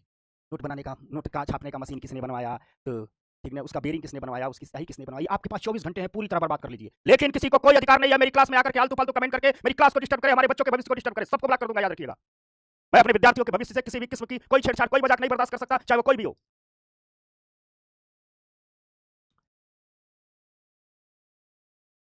तो आ जाइए। यानी संपत्तियों से भारित कर रही है।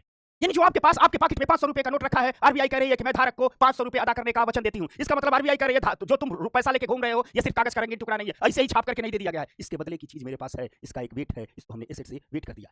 संपत्तियों से भारित का मतलब हमने आपको मान लीजिए एक पेपर दिया, हमने आपको एक पेपर दिया, ऐसे छाप करके नहीं दिया है, इसके बदले कुछ रखा है, इसके बदले कुछ रखा है, इसके बदले क्या किया है, कुछ रखा है, ठीक, इसके बदले कुछ रखा है।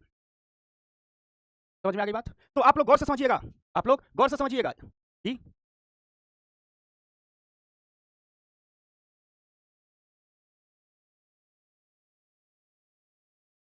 ये नहीं, ये नहीं, ये गलत है। अर्थात हम बात लिख रहे हैं, अर्थात अर्थात मैं धारक को जो भी हो 100 रुपए अदा करने का वचन देता हूं, अदा करने का वचन देता हूं, वचन देता हूं। और सिग्नेचर रहता है आरबीआई गवर्नर का। मान लो ऐसे सिग्नेचर कर दिया, इसका मतलब है, ठीक, इसका मतलब है, समझना, ठीक, और इसका मतलब है कि आरबीआई ने जो भी नोट छपवाई है वो सिर्फ कागज का रंगीन टुकड़ा नहीं है, सिर्फ इंक स्याही लगा करके प्रिंट करके नहीं दे दिया है। एक सिस्टम काम कर रहा है।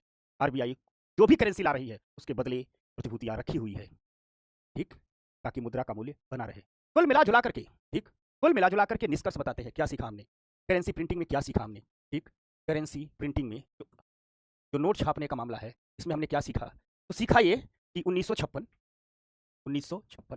माइलस्टोन है। इसके पूर्व, बिफोर, ये बिफोर टीआरएस सिस्टम था, टीआरएस था, प्रोपोर्शनल रिजर्व सिस्टम था।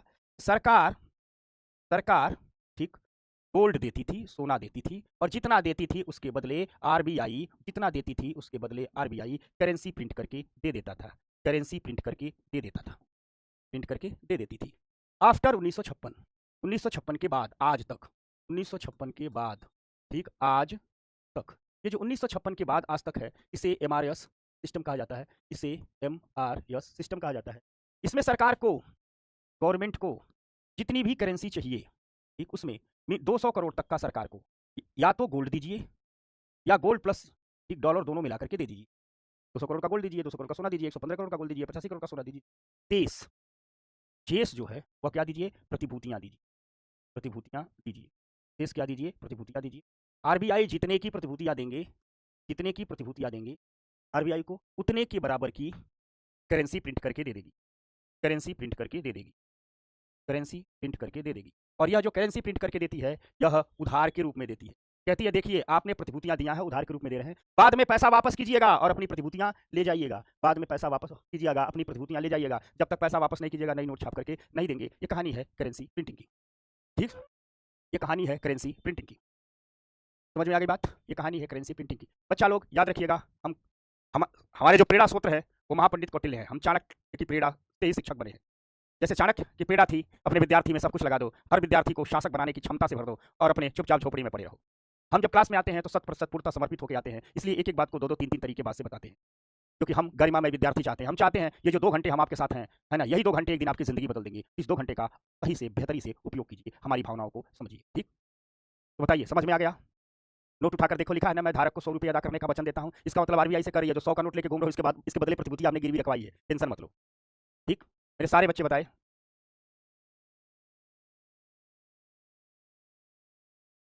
हाँ, पासवान जी क्या है डाउट है? डाउट वाले जिसको डाउट हो थोड़ा पूछो, तो मैं डाउट लेने आ रहा हूँ। किसी को डाउट हो तुरंत पूछ लो बेटा, ठीक। नोट पर देखो लिखा है ना, जो भी नोट है। अच्छा, गवर्नमेंट सिक्योरिटी वापस क्यों लेती है? अरे भाई गवर्नमेंट ने वो नोट उधार लिया है, 10,000 करोड़ अगर छपवाया है तो बाद में मार्केट में कमा करके 10,000 करोड़ इकट्ठा करना पड़ेगा। 10,000 करोड़ आरबीआई दो, प्रतिभूतियां वापस लो, ठीक ना। और आरबीआई गोल्ड और फॉरेक्स का करती क्या है, पुनः सरकार से बेच देती है। ठीक, नोट पर देखे लिखा हुआ है ना।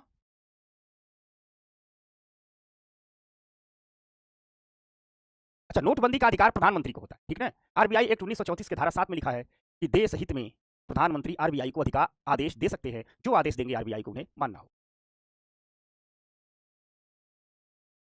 ठीक, देखो विमुद्रीकरण का निर्णय जो होता है, ठीक, वो आरबीआई भी सरकार से पूछ करके ले सकती है। और कभी कभी अगर तुरंत विमुद्रीकरण करना है, तो ये प्रधानमंत्री के स्पेशल पावर होते हैं, प्रधानमंत्री जब चाहिए निर्णय ले सकती है। ठीक ना। अच्छा, सिक्योरिटी तो आरबीआई ही बनाती है, लेकिन सरकार के कहने पर बनाती है, ऐसे नहीं छाप लेगी। अच्छा, ये कह रहा है कि सभी नोट पर उर्जित पटेल का ही नंबर है। अरे तेरे पास वो नोट होगी जो उर्जित पटेल के दौर में जारी हुई थी। ऐसा थोड़ा होता, जो गवर्नर रहता है उसके काल में जो नोट छपेगी उसका तेरे पास वो नोट होगी, ठीक, जिस पर उर्जित पटेल के काल में होगी। तो मुझे उम्मीद है, ठीक। दीवानी कार्य सर, एक हमारा भी क्वेश्चन देख लिया, पूछना भाई, सबके क्वेश्चन है को तो देख रहे हैं तब से। ये पूछ रहा सर आरबीआई में कितना लोग रहते हैं, मारो तो इसको जरा पकड़ करके, अजीब है अजीब सवाल, मारो तो। ठीक, एक पूछ रहा आरबीआई गवर्नर कौन नियुक्त करता है, सरकार नियुक्त करती है, सरकार जिसको चाहे आरबीआई गवर्नर बना सकती है। एक कह रहा है वरद राजा रुपया डॉलर बराबर कब हो सकता है, कोई संभावना नहीं है। ठीक, चलिए भाई, अजय सवाल पूछ ले, चलो बताओ, ये हो गया। तो पहला काम हमने आरबीआई का बताया था कि मौद्रिक नीतियां बनाती हैं, सबसे इंपॉर्टेंट वही है, मौद्रिक नीतियां एकदम याद। दूसरा काम बनाया, नोट छापती है। तीसरा काम, आरबीआई को कहा जाता है कि ये सभी बैंकों का बैंक है। आरबीआई के बारे में कहा जाता है कि ये सभी बैंकों का बैंक है। आरबीआई को कहा जाता है बैंकर्स ऑफ ऑल बैंक।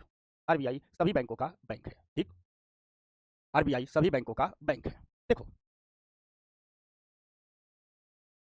सभी बैंकों का बैंक क्यों है, आरबीआई को यह अधिकार कहां से मिलता है। तो भारत सरकार ने, ठीक, एक अधिकार दिया है, एक कानून बनाया, banking regulation act 1949। Banking banking regulation act 1949। और इस बैंकिंग रेगुलेशन एक्ट 1949 से ही आरबीआई को सभी बैंकों का प्रमुख बना दिया, यानी सभी बैंकों का बैंक बना। इस बैंकिंग रेगुलेशन एक्ट 1949 से कहा गया कि RBI bankers of the bank है। आरबीआई सभी बैंकों का क्या है, सभी बैंकों का बैंक है। आरबीआई क्या है, सभी बैंकों का बैंक है। ठीक, सभी बैंकों का आरबीआई बैंक है। तो आरबीआई को कहा गया आरबीआई सभी बैंकों का बैंक है, बैंकर ऑफ ऑल बैंक है। यह बात कहाँ की गई, तो यह बात कही गई बैंकिंग रेगुलेशन एक्ट 1949 में। और इसी बैंकिंग रेगुलेशन एक्ट 1949 से आरबीआई को यह पावर दे दिया गया कि आप सभी बैंकों के बैंक बने रहिए। तो आरबीआई जब सभी बैंकों का बैंक बना रहेगा तो उसे कुछ विशेष पावर भी मिलेगा। तो देखते हैं क्या क्या विशेष पावर है। तो विशेष पावर यह है दोस्तों, ठीक, कि आरबीआई को ही अधिकार है, यह बात बैंकिंग रेगुलेशन एक्ट 1949 में लिखी गई है, बैंकों को लाइसेंस दे, बैंकों को लाइसेंस, यानी कोई भी कंपनी यदि भारत में बैंकिंग व्यवसाय करनी चाहती है तो उसे आरबीआई के पास जाना होगा और आरबीआई से ही लाइसेंस लेना होगा। तो जब आरबीआई ही लाइसेंस दे रही है कि तुम बैंकिंग काम करो, तो जाहिर सी बात है आरबीआई सभी बैंकों का फादर हो गई कि नहीं हो गई, सभी बैंकों का बैंक हो गई कि नहीं। तो देखो, बैंकिंग रेगुलेशन एक्ट 1949 में लिखा गया है कि बैंकिंग व्यवसाय करने वाली कोई भी कंपनी, ऐसी कंपनी जिसका पेड अप कैपिटल तथा संचित कोष 5 लाख से अधिक हो, यानी कोई भी कंपनी जिसके पास कम से कम मिनिमम 5 लाख रुपया होना चाहिए, 5 लाख प्लस होना चाहिए। 5 लाख में बैंक तो नहीं खुलता है, लेकिन 5 लाख को जमाने का लिख दिया गया है। न्यूनतम, ये हम क्या करें, न्यूनतम, अधिकतम कुछ भी होना चाहिए, 5,000 करोड़, 7,000 करोड़, 500 करोड़, 10 करोड़, ठीक, लिख दिया गया कि न्यूनतम यदि उसका पेड अप कैपिटल मतलब मिनिमम कैपिटल और उसके द्वारा इकट्ठा गया पैसा कुल मिलाकर करके यदि 5 लाख से अधिक हो, तो आरबीआई अपने दूसरी अनुसूची में शामिल करता है। ठीक और जो उस कंपनी को आरबीआई दूसरी अनुसूची में शामिल करता है, वह कंपनी अनुसूचित बैंक बन जाती है, उसे हम अनुसूचित बैंक कहने लगते हैं। यानी किसी भी बैंक को बैंक का दर्जा देना, किसी भी बैंक को बैंक का दर्जा देना, अनुसूचित बैंक का दर्जा देना किसका काम है। तो आप 5 लाख रुपया लेकर के जाइए, आरबीआई को आश्वस्त कीजिए, कागज पत्र दीजिए, और अगर आरबीआई मान गया तो आपको अनुसूचित बैंक का दर्जा। ठीक, दूसरी बात, बैंकिंग रेगुलेशन एक्ट 1949 कहता है कि आरबीआई बैंकों की लिक्विडिटी तथा उसकी साख क्षमता को नियंत्रित करता है। लिक्विडिटी मतलब पैसा, बैंकों के पास कितना पैसा होगा, और बैंकों की साख क्षमता मतलब कर्ज देने की क्षमता कितनी होगी, यह समय समय पर आरबीआई ही नियंत्रित करता है। तो बैंकों की कर्ज देने की क्षमता और बैंकों की जो तरलता क्षमता है, इस क्षमता को कौन नियंत्रित करता है, तो आरबीआई नियंत्रित करता है। ठीक, अगली बात देखो, बैंकिंग रेगुलेशन एक्ट 1949 ये भी कहता है कि सभी बैंक अपना खाता आरबीआई में खोल के रखेंगे। जितने भी बैंक है सब अपना खाता आरबीआई में खोलते हैं, क्योंकि एक बैंक से दूसरे बैंक में ट्रांसफर करना पैसा आसान हो जाएगा। भैया आप पंजाब नेशनल बैंक से आप एचडीएफसी बैंक में पैसा ट्रांसफर करना चाहते हैं तो कैसे होगा, पंजाब नेशनल बैंक भी आरबीआई में खाता खोलता है, एचडीएफसी भी खाता खोलता है, एचडीएफसी वाला से पैसा ट्रांसफर करना, पैसा पहले आरबीआई पास जाएगा, आरबीआई ट्रांसफर कर दी जाएगी। अर्थात हम कह सकते हैं कि अलग अलग बैंकों के बीच मनी ट्रांसफर को सुविधाजनक बनाने के लिए ऐसे बैंक की आवश्यकता होती है जहां सभी बैंक अपना अकाउंट ओपन कर सके। ठीक, इसलिए सभी बैंक्स का अकाउंट आरबीआई में ही होता है। बैंकों को अकाउंट ओपन करने की सुविधा देकर के आरबीआई सभी बैंक का कॉमन बैंक बन जाता है। क्या बन जाता है? आरबीआई सभी बैंक का कॉमन बैंक बन जाता है। सब बैंक, जैसे हम आपसे पूछा जाए आपका बैंक कौन है, तो जिसमें आपका खाता होगा वही कहोगे। जिसका खाता पीएनबी में होगा कहेगा हमारा बैंक पीएनबी है, जिसका खाता एसबीआई में होगा वो कहेगा एसबीआई में। तो सभी बैंकों को आरबीआई में अपना खाता खोलना पड़ता है, तो आरबीआई का है सभी बैंकों का कॉमन बैंक। ठीक, समझ गए बात? ठीक, तो यहां पर के कॉमन बैंक हो जाता है। इसके अलावा आरबीआई को एक बात कही जाती है कि RBI lender of last resort है, अंतिम उपाय का ऋणदाता है। ठीक, देखो कोई बैंक, कोई भी बैंक हो, ये लिक्विडिटी की समस्या से जूझ रहा हो और यदि लगता है कि उसकी तुरंत मदद नहीं की गई तो वह बैंक विफल हो सकता है। लगता है कि तुरंत मदद नहीं की गई तो विफल हो सकता है। बैंक घूम रहा है, कोई लोन नहीं दे रहा है, सब जगह से थक गया है, सब आजमा चुका है, अब वो कहता है हमको बचाइए नहीं तो हम फेल कर जाएंगे, हम बचाइए नहीं तो हम फेल कर जाएंगे। समझ में आ गई बात? ठीक, बचाइए नहीं तो हम फेल कर जाएंगे। तो जब आरबीआई देखता है कि कोई बैंक फेल ना करे तो आखिरी मदद, ठीक, देता करता है आरबीआई। और आरबीआई कहता है तुमको बचाने के लिए हम तुमको अलग से रेपो विंडो के माध्यम से पैसा दे रहे हैं, कोई प्रतिभूति गिरवी नहीं रखवा रहे हैं, लेकिन जो रेपो विंडो यानी रेपो रेट पर ही तुमको पैसा दे रहे हैं, या आखिरी बार कर रहे हैं। इसलिए आरबीआई कहता है कि हम अंतिम उपाय के ऋणदाता है, लेंडर ऑफ लास्ट रिसॉर्ट है। ठीक, अब देखो आप कहोगे आरबीआई ऐसा क्यों करता है? दरअसल आरबीआई ऐसा इसलिए करता है, ठीक, कि उस बैंक में जो जमाकर्ताओं ने पैसा जमा किया है उसके हित की रक्षा की जाए तथा बैंक को संभावित विफलता से बचाया जाए। जिन्होंने पैसा जमा किया उनके भी तो हित की रक्षा होनी चाहिए, बैंक को विफलता से बचाना चाहिए। एक बात है, यदि एक बैंक विफल होता है तो बैंक के विफल होने पर बैंक और अन्य वित्तीय संस्थानों पर भी असर पड़ सकता है। एक बैंक फेल होता है तो अपने कोई नहीं ले जाता, अन्य वित्तीय संस्थानों, शेयर मार्केट भी गड़बड़ाता है, अन्य बैंक भी गड़बड़ाते हैं। तो आरबीआई चाहता है कोई बैंक विफल ना हो, देश की वित्तीय स्थिरता प्रभावित हो सकती है, इसलिए जब कोई एकदम फेल होने कगार पर आता है तो भी एक आखिरी कोशिश आरबीआई करता है। ये रही काल, ठीक, आरबीआई की। अब यहीं आकर के अब हम आरबीआई वाला, ठीक, चैप्टर हो गया। अब कुछ लोग पूछ रहे हैं सीएलआर भी रखता है, मान लीजिए सब इस्तेमाल कर चुका हो। कभी कभी क्या होता है बैंक ऐसा फंस जाता है जो सीआरआर रखा है पैसा वो भी इस्तेमाल कर चुका है, जो सीएलआर रखा वो भी इस्तेमाल हो गया है, रेपो विंडो से पहले से कर्ज लिया वो भी नहीं दिया है, एमएसएफ से कर्ज लिया वो भी नहीं चुका पाया, एकदम कर आप दो नहीं तो गए। तो लास्ट में भी आरबीआई उसे एक पहल बचाने की कोशिश करता है। ठीक ना, यहाँ आकर के आरबीआई खत्म होती, समाप्त होती। सुमित क्या कर रहे हैं सर? पर्सनल डेवलपमेंट नहीं, अभी परसों तो पर्सनल डेवलपमेंट पर बात हुई थी, इतनी जल्दी नहीं, सप्ताह में एक ही दिन होगा। ठीक ना, फिर किसी दिन करेंगे, इस सप्ताह में करेंगे, अभी तो परसों ही हुआ था। सुमित वार्ष ने क्या करा, अभी तो परसों हुआ था, जो परसों बताया उसको कुछ लागू तो करो तुम लोग। क्या मैं बताऊँ कुछ लागू करते मुझे दिख नहीं रहे हो? पर्सनालिटी डेवलपमेंट पर क्या मैं बताऊँ, तुम लोग कुछ लागू करते मुझे दिख नहीं रहे हो। ठीक,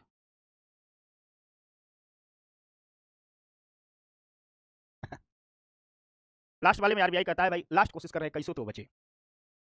ये कहानी रही आरबीआई की।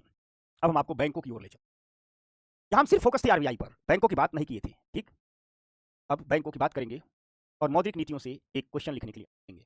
ठीक, अच्छा श्वेता फॉलो करती है, अच्छा मोटिवेटेड हो जाते हैं, चलो भाई सप्ताह में 2 दिन किया करेंगे। ठीक ना, अच्छा बैंकिंग का पर्यवेक्षण नहीं बताया, तो बैंकिंग का पर्यवेक्षण का मतलब यही होता है कि सभी बैंकों का वो पर्यवेक्षण करती है, सबकी स्थितियों को देखती है, सबका हिसाब किताब करती रहती है, एक लाइन में बस इतना। ठीक ना, हो गया। जो आखिरी में रेपो विंडो से कर्ज देती है तो उसका मतलब यही है कि हम रेपो रेट जो उधार दे रहे हैं उससे रेपो रेट वाला ही ब्याज लेंगे, बस इतना ही बात। ठीक, माई करा मैं सोते वक्त सोशल मीडिया नहीं देखता, वाह शाबाश, मतलब हाँ ठीक शाबाश माई। एक बात भी अगर जीवन में जितनी मैं समझाता हूं उतार दोगे ना तो जीवन बदल जाएगा। ठीक, विकास कह रहा है कि सर बैंक डूबा तो आरबीआई का पैसा कौन देगा? कोई नहीं देगा, आरबीआई घाटे में चली जाएगी। आपने भी उस बैंक में खाता खोला था, आपका भी पैसा कोई नहीं देगा, अभी घाटे में चले जाओगे। दुनिया करिए बैंक कैसे डूब जाओगे? अच्छी तरह से काम धंधा नहीं करते हैं, अपना व्यापार पर बढ़िया से नहीं करते हैं तो डूब जाते हैं, और क्या होता है। ऋषि बताओ, कार्तिक हो गया ना?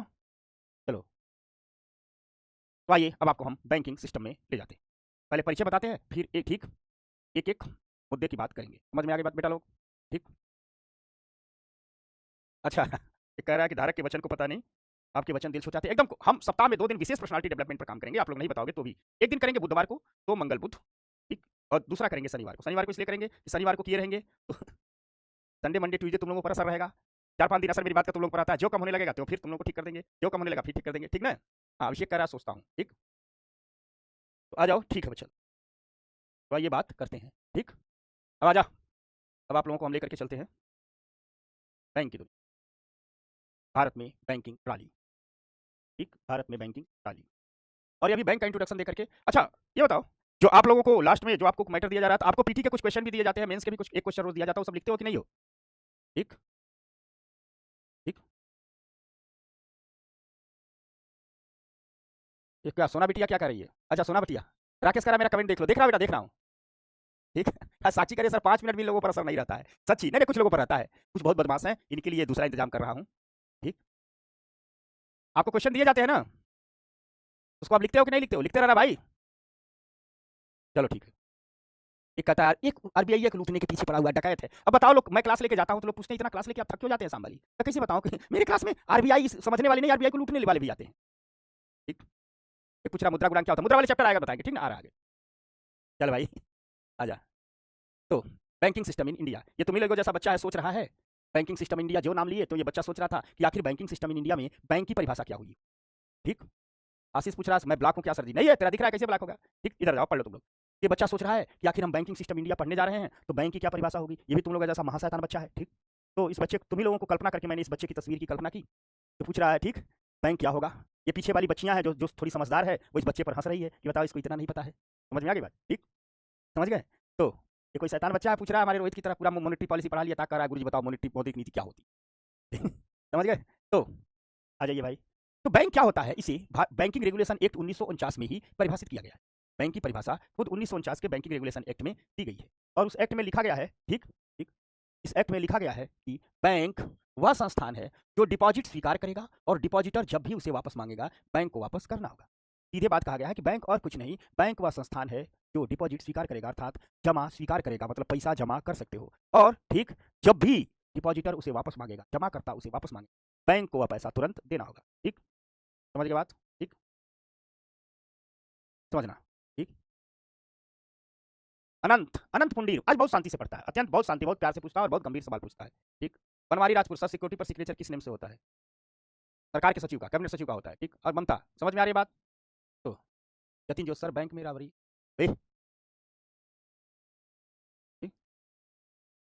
यस कह रहा है 2.5 घंटे की क्लास भी कम पड़ जाती है तो आप 2 घंटे क्यों लिए? तुम्हें लोग तो हल्ला कर रहे थे, पढ़े चुपचाप। ठीक, समझ के बाद अब आ जाओ, आ जाओ बच्चा लोग। तो कहा गया है कि बैंक वह संस्थान है जो जमाकर्ता का जमा स्वीकार करेगा और डिपॉजिटर जब भी पैसा वापस मांगेगा उसे देना होगा, इसी को कहा गया है बैंक। ठीक, क्या कहा गया है? बैंक। अब भारत में बैंक के बारे में जाना जाए, ठीक, समझना। तो भारत में कमर्शियल बैंक होता है, वाणिज्यिक बैंक होता है। बैंक के प्रकार देखा जाए, एक विकास बैंक होता है, एक सहकारी बैंक होता है, ठीक, एक निवेश बैंक होता है, ठीक, एक नया आया है जिसे विभेदित बैंक बैंक कहते हैं, विभेदित बैंक होता है। ठीक, विभेदित बैंक होता है, ये नया आया है। ठीक, कितने प्रकार के बैंक होते हैं? एक क्षेत्रीय ग्रामीण बैंक होता है, एक क्षेत्रीय ग्रामीण बैंक होता है, एक क्या होता है? क्षेत्रीय ग्रामीण बैंक। यानी अगर हम भारत में बैंक की बात कहें, ठीक, तो भारत में कमर्शियल बैंक होते हैं, डेवलपमेंट बैंक होते हैं, इसे टाइप बता रहा हूँ, एक एक के बारे में विस्तार से बता रहा हूँ। कमर्शियल बैंक होते हैं, डेवलपमेंट बैंक होते हैं, कोऑपरेटिव बैंक होते हैं, क्षेत्रीय ग्रामीण बैंक होते हैं, इन्वेस्टमेंट बैंक होते हैं, और एक नया नया खोला जा रहा है जिसे कहा जाता है विभेदित बैंक, डिफरेंशिएटेड बैंक। समझ में आ गई बात? तो इतने प्रकार के बैंक होते हैं मोटे तौर पर। अभी इन लोगों का देखना, जो जो सबसे महत्वपूर्ण होता है, सब महत्वपूर्ण है लेकिन इसमें सबसे महत्वपूर्ण होता है विभेद कमर्शियल। तो थोड़ा सबको पहले इंट्रोडक्शन करा देते हैं और एक एक को विस्तार से बताएंगे। पहले आ जाइए कमर्शियल बैंक। ठीक, पहले आ जाइए कमर्शियल, याद रखिएगा ये सभी बैंक जिनका उद्देश्य व्यापार और वाणिज्य करना होता है वे कमर्शियल बैंक कहलाते हैं, चाहे वो सरकारी हो या प्राइवेट। एक जितिन कह रहा सर क्लास 4 घंटे की करिए, चल किसी एक दिन पढ़ाएंगे। ठीक, अच्छा मोहित कह रहा है सर बैंक डूब जाता है, तो देखो बैंक अगर डूब जाता है तो जितने लोगों का पैसा उसमें जमा है सब डूब जाएगा, इसलिए सरकारें बैंकों को डूबने का बचाने का हर संभव प्रयास करते हैं। आरबीआई हम हर संभव प्रयास करते हैं। समझ में आ गई बात? तो सबसे पहले आ जाओ बच्चा लोग, घंटे घंटे पर बात मत करो। यानी बैंक को देखा जाए तो मोटे तौर पर कमर्शियल बैंक होता है, डेवलपमेंट बैंक होता है, विभेदित बैंक होता है, इन्वेस्टमेंट बैंक होता है, सरकारी बैंक होता है, क्षेत्रीय ग्रामीण बैंक होता है। इसमें एक एक को पढ़ना शुरू करते हैं। तो पहला बच्चा लोग कौन बन के बैंक मिल गया? सारे शैतान बच्चे बताएं। तो शैतानों की फौज है, डाकू है, ठीक, भूत है, प्रेत है, सब इसमें बैठे हुए हैं। तो पहला बैंक कौन हो गया? कमर्शियल बैंक या वाणिज्यिक बैंक। ठीक ना? तो आइए कमर्शियल बैंक के बारे में पढ़ते हैं। तो बहुत से बात है। ये जो कमर्शियल बैंक है ये दो प्रकार के होते हैं। एक को कहते हैं अनुसूचित वाणिज्यिक बैंक और दूसरे को कहते हैं गैर अनुसूचित वाणिज्यिक। ठीक, अनुसूचित वाणिज्यिक बैंक, ठीक, और गैर अनुसूचित वाणिज्यिक बैंक। यानी कमर्शियल बैंक दो प्रकार के होते हैं। यानी कमर्शियल बैंक ठीक दो प्रकार के होते हैं। समझना बात को। एक शेड्यूल कमर्शियल बैंक, अनुसूचित वाणिज्यिक अनुसूचित वाणिज्यिक बैंक, अनुसूचित वाणिज्यिक बैंक। ठीक, और एक होता है गैर अनुसूचित वाणिज्यिक बैंक। एक होता है गैर अनुसूचित वाणिज्यिक बैंक, गैर अनुसूचित वाणिज्यिक। ठीक, अनुसूचित वाणिज्यिक बैंक और गैर अनुसूचित वाणिज्यिक बैंक दो प्रकार का होता है। इसी को कहते हैं शेड्यूल कमर्शियल बैंक और गैर शेड्यूल। यानी हमने यहाँ देखा कि जो हमारा कमर्शियल बैंक है वो दो प्रकार का है, एक अनुसूचित वाणिज्यिक बैंक और दूसरा गैर अनुसूचित। तो देखते हैं भाई अनुसूचित वाणिज्यिक बैंक में क्या क्या शर्तें हैं। तो देख लीजिए, अगर हम अनुसूचित वाणिज्यिक बैंक की बात करें, शेड्यूल कमर्शियल बैंक की बात करें, तो कोई भी बैंक शेड्यूल कमर्शियल बैंक होगा, इसकी कुछ शर्तें होती हैं। इसकी क्या होती है? शर्तें होती हैं। पहली शर्त ये होती है कि उस बैंक को आरबीआई एक्ट 1934 की आरबीआई एक्ट 1934 की दूसरी अनुसूची में शामिल होना चाहिए। जब भी कोई जाता है बैंकिंग लाइसेंस लेने तो आरबीआई एक्ट की 7 अनुसूचियां हैं। आरबीआई एक्ट कहता है कि आप हमारी दूसरी अनुसूची में शामिल होना चाहते हो, तो बैंक कहता है हाँ। तो अगर आरबीआई एक्ट की दूसरी अनुसूची में कोई भी बैंक शामिल हो जाएगा तो वह अनुसूचित वाणिज्यिक बैंक कहलाएगा। ठीक, वह अनुसूचित वाणिज्यिक बैंक कहलाएगा। यानी कोई भी बैंक यदि वह आरबीआई एक्ट 1934 की लाइसेंस लेने जा रहा है और कह रहा है कि हम आरबीआई एक्ट 1934 की दूसरी अनुसूची में शामिल होना चाहते हैं, ठीक, तो वह अनुसूचित वाणिज्यिक बैंक कहलाएगा। आरबीआई कहती है ठीक है, आइए हम आपको अनुसूचित वाणिज्यिक बैंक का दर्जा दे दें। ठीक, दूसरी शर्त होती है कि आरबीआई कहती है कि ठीक है, जो भी अनुसूचित वाणिज्यिक बैंक होना चाहता है उसकी जो पेड अप कैपिटल है यानी मिनिमम पूंजी है वह कम से कम 5 लाख होनी चाहिए। मिनिमम पूंजी कितनी होती है? 5 लाख होनी चाहिए। तीसरी बात, इन बैंकों को आरबीआई को यह विश्वास दिलाना होता है कि वह कोई भी ऐसा कार्य नहीं करेंगे जिससे जमाकर्ता, यहां जमाकर्ता को ऐसा लिखा जाना चाहिए, जमाकर्ता यानी पैसा जमा करने वाला, जमाकर्ता, ठीक, जमाकर्ता के हितों को नुकसान पहुंचे। यानी सीधी सी बात है, कोई भी बैंक जब जाता है तो आरबीआई कहता है कौन सा बैंक बनना चाहते हो। अगर वो बैंक कह दिया कि हम अनुसूचित वाणिज्यिक बैंक बनना चाहते हैं तो आरबीआई कहता है ठीक है बना दे रहे हैं, लेकिन दो बात है, पहली तो मिनिमम 5 लाख है, लेकिन 5 लाख कोई नहीं लेके जाता है, 500 600 हजार करोड़ से कम कोई नहीं लेके जाता। आरबीआई कहता है देखो मिनिमम 5 लाख है और तुम्हें लिखित में देना होगा कि तुम कोई भी कार्य ऐसा नहीं करोगी जिससे जमाकर्ता के हितों का नुकसान हो, यानी जिन्होंने तुम्हारे पास पैसा जमा किया है उनके हितों का नुकसान हो, ये कोई भी ऐसा कार्य नहीं करो।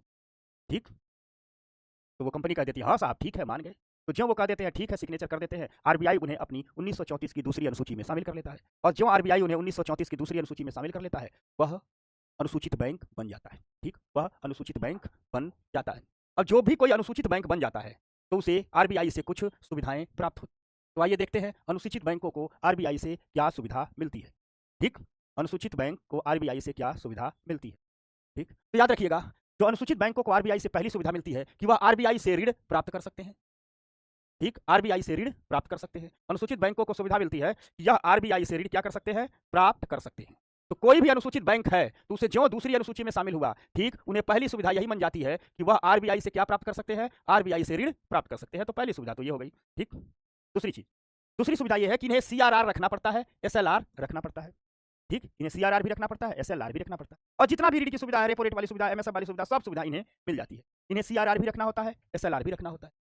जो ये अनुसूचित बैंक है इन्हें सुविधा क्या मिली कि आरबीआई से ऋण प्राप्त कर सकते हैं, इन्हें सीआरआर रखना है, इन्हें एसएलआर रखना है। अगली बात, इन बैंकों पर आरबीआई एक्ट 1934 तथा बैंकिंग रेगुलेशन एक्ट 1949 के प्रावधान 49 के प्रावधान लागू होते हैं। यानी जो बैंक अनुसूचित बैंक बन जाते हैं उन पर दो प्रकार के कानून लागू होते हैं। एक कानून लागू होता है आरबीआई एक्ट 1934 और दूसरा कानून लागू होता है, उसका नाम है बैंकिंग रेगुलेशन एक्ट 1949।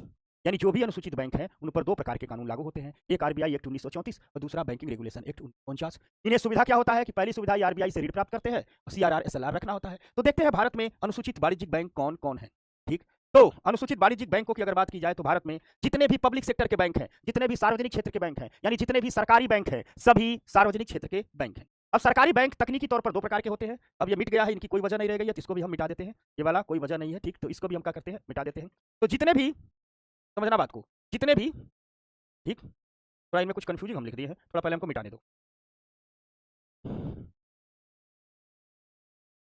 इस टाइप हो गया है हमसे, तो मिटाने दो।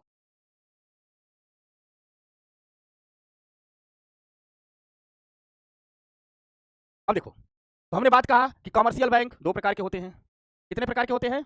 कमर्शियल बैंक दो प्रकार के होते हैं। जो कमर्शियल बैंक है दो प्रकार के होते हैं। एक को हमने कहा, ठीक, अनुसूचित वाणिज्यिक बैंक, शेड्यूल कमर्शियल बैंक, और दूसरे को कहा हमने नॉन शेड्यूल कमर्शियल बैंक। ठीक, अनुसूचित वाणिज्यिक बैंक कौन है? जो आरबीआई एक्ट 1934 की दूसरी अनुसूची में शामिल हैं, जो आरबीआई एक्ट 1934 की दूसरी अनुसूची में शामिल हैं। इन्हें 5 लाख की पेड अप कैपिटल होना चाहिए। साथ साथ आरबीआई को यह भरोसा दिलाना चाहिए कि कोई ऐसा काम नहीं करेंगे जिससे जमाकर्ता के हितों को नुकसान पहुंचे। बात समझ में आ गई? इन्हें अनुसूचित वाणिज्यिक बैंक का दर्जा दे दिया जाता है। जब इन्हें अनुसूचित वाणिज्यिक बैंक का दर्जा दे दिया जाता है तो एक लाइन में कह दीजिए आरबीआई से सभी प्रकार की सुविधाएं ये प्राप्त कर सकते हैं। आरबीआई के सभी प्रकार के नियमों का पालन करना होता है। भारत में जितने भी बैंक आपको दिख रहे हैं मैक्सिमम सब अनुसूचित वाणिज्यिक बैंक हैं। जैसे आपको जितने सरकारी बैंक दिख रहे हैं, जितने सरकारी बैंक दिख रहे हैं, सभी क्या है? तकनीकी रूप से अनुसूचित वाणिज्यिक बैंक है। जितने भी देश के प्राइवेट बैंक देख रहे हैं, जो देश के लोगों का, भारत के लोगों का अपना प्राइवेट बैंक है, यानी भारतीयों द्वारा स्थापित प्राइवेट बैंक है, वो भी अनुसूचित वाणिज्यिक बैंक है। जो प्राइवेट सेक्टर में विदेशी बैंक हैं वह भी भारत में अनुसूचित वाणिज्यिक बैंक ही हैं। साथ साथ जो क्षेत्रीय ग्रामीण बैंक है वह भी अनुसूचित वाणिज्यिक बैंक ही है। और विभेदित बैंकिंग में अभी दो प्रकार के बैंक खोले गए हैं, small financial bank, payment bank, वो भी अनुसूचित वाणिज्यिक बैंक ही है। वो खुलेगा तो बताऊंगा। यानी कुल मिलाजुला करके बात ये हुई कि भारत का जो मैक्सिमम बैंक है वो क्या है? अनुसूचित वाणिज्यिक बैंक ही है। चाहे जितने भी सरकारी बैंक हैं सब अनुसूचित वाणिज्यिक बैंक हैं, जितने भी प्राइवेट बैंक हैं सब अनुसूचित वाणिज्यिक बैंक हैं, जो भी क्षेत्रीय ग्रामीण बैंक है सब अनुसूचित वाणिज्यिक बैंक है। यानी मेन बैंकिंग स्कीम क्या है? अनुसूचित वाणिज्यिक बैंकों की है। दूसरे प्रकार का बैंक है जिसे कहते हैं गैर अनुसूचित वाणिज्यिक बैंक, जिसे कहते हैं नॉन शेड्यूल कमर्शियल बैंक। तो देखते हैं गैर अनुसूचित वाणिज्यिक बैंक कौन है भाई, समझना। तो याद रखिएगा, ठीक, वे सभी बैंक जो आरबीआई एक्ट 1934 की दूसरी अनुसूची में शामिल नहीं हैं, ये सभी क्या है? गैर अनुसूचित वाणिज्यिक बैंक हैं। तो वे बैंक जो आरबीआई एक्ट की दूसरी अनुसूची में शामिल नहीं हैं, वे सभी क्या हैं? गैर अनुसूचित वाणिज्यिक बैंक हैं। तो जो भी गैर अनुसूचित वाणिज्यिक बैंक होते हैं, आरबीआई से उन्हें कोई सुविधा, कोई उधार नहीं मिलता है, ठीक। अगर भारत में देखा जाए तो ये सिर्फ 3 ही हैं, सिर्फ 3, यानी इनकी कोई वैल्यू नहीं है, पढ़ने के लिए हम पढ़ रहे हैं, एक प्रकार है, केवल 3 ही है। कुछ लोकल एरिया बैंक है, कुछ स्थानीय शहरों के बैंक हैं, तथा जो शहरी सहकारी बैंक हैं, ये है। तो केवल 3 ही भारत में, ठीक, गैर अनुसूचित वाणिज्यिक बैंक है। यानी जो मेन बैंक है वो क्या है? अनुसूचित वाणिज्यिक बैंक है। अब हम यहाँ से बैंकिंग सेक्टर के एक एक मुद्दों की चर्चा करेंगे। पहला मुद्दा होगा हमारा राष्ट्रीयकरण, दूसरा मुद्दा होगा हमारा बैंकों का विलय, तीसरा मुद्दा होगा बैंकों का प्राइवेटाइजेशन, चौथा मुद्दा होगा हम क्षेत्रीय ग्रामीण बैंक को समझेंगे, सहकारी बैंकों को समझेंगे, हम विकास इन्वेस्टमेंट बैंक को समझेंगे, हम स्पेशल डेवलपमेंट बैंक अभी बनाया गया उसको समझेंगे, हम डिफरेंशिएटेड बैंक समझेंगे। जब सारा बैंक समझ लेंगे तो बैंकिंग पर होगा, उसके बाद बैंकिंग के मुद्दे एनपीए की बात करेंगे, ठीक। तो आज की बात यहीं तक, आज की क्लास यहीं तक। सुमित कह रहा है ज्यादा नोट प्रिंट करने में प्रॉब्लम क्या है? धीरे धीरे जब पूरी इकोनॉमी समझोगे बेटा, प्रॉब्लम समझ जाओगे, ठीक ना।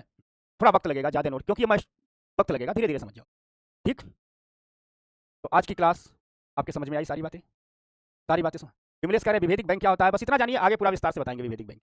अब इतने बैंकों के बारे पढ़ेंगे, सार्वजनिक बैंक, राष्ट्रीयकृत बैंक, सारी सहकारी बैंक, क्षेत्रीय ग्रामीण बैंक, नाबार्ड क्या होता है, एग्जिम बैंक क्या होता है, सिडबी क्या होता है, ठीक, माइक्रो फाइनेंस क्या होता है, नाबार्ड बैंक क्या, ठीक ना, मुद्रा बैंक क्या होता है, विभेदित बैंक क्या होता है, डेवलपमेंट बैंक क्या होता है, इन्वेस्टमेंट बैंक क्या होता है, अभी नया इंफ्रा इन्वेस्टमेंट बैंक, बहुत कुछ पढ़ेंगे, ठीक, ठीक है ना।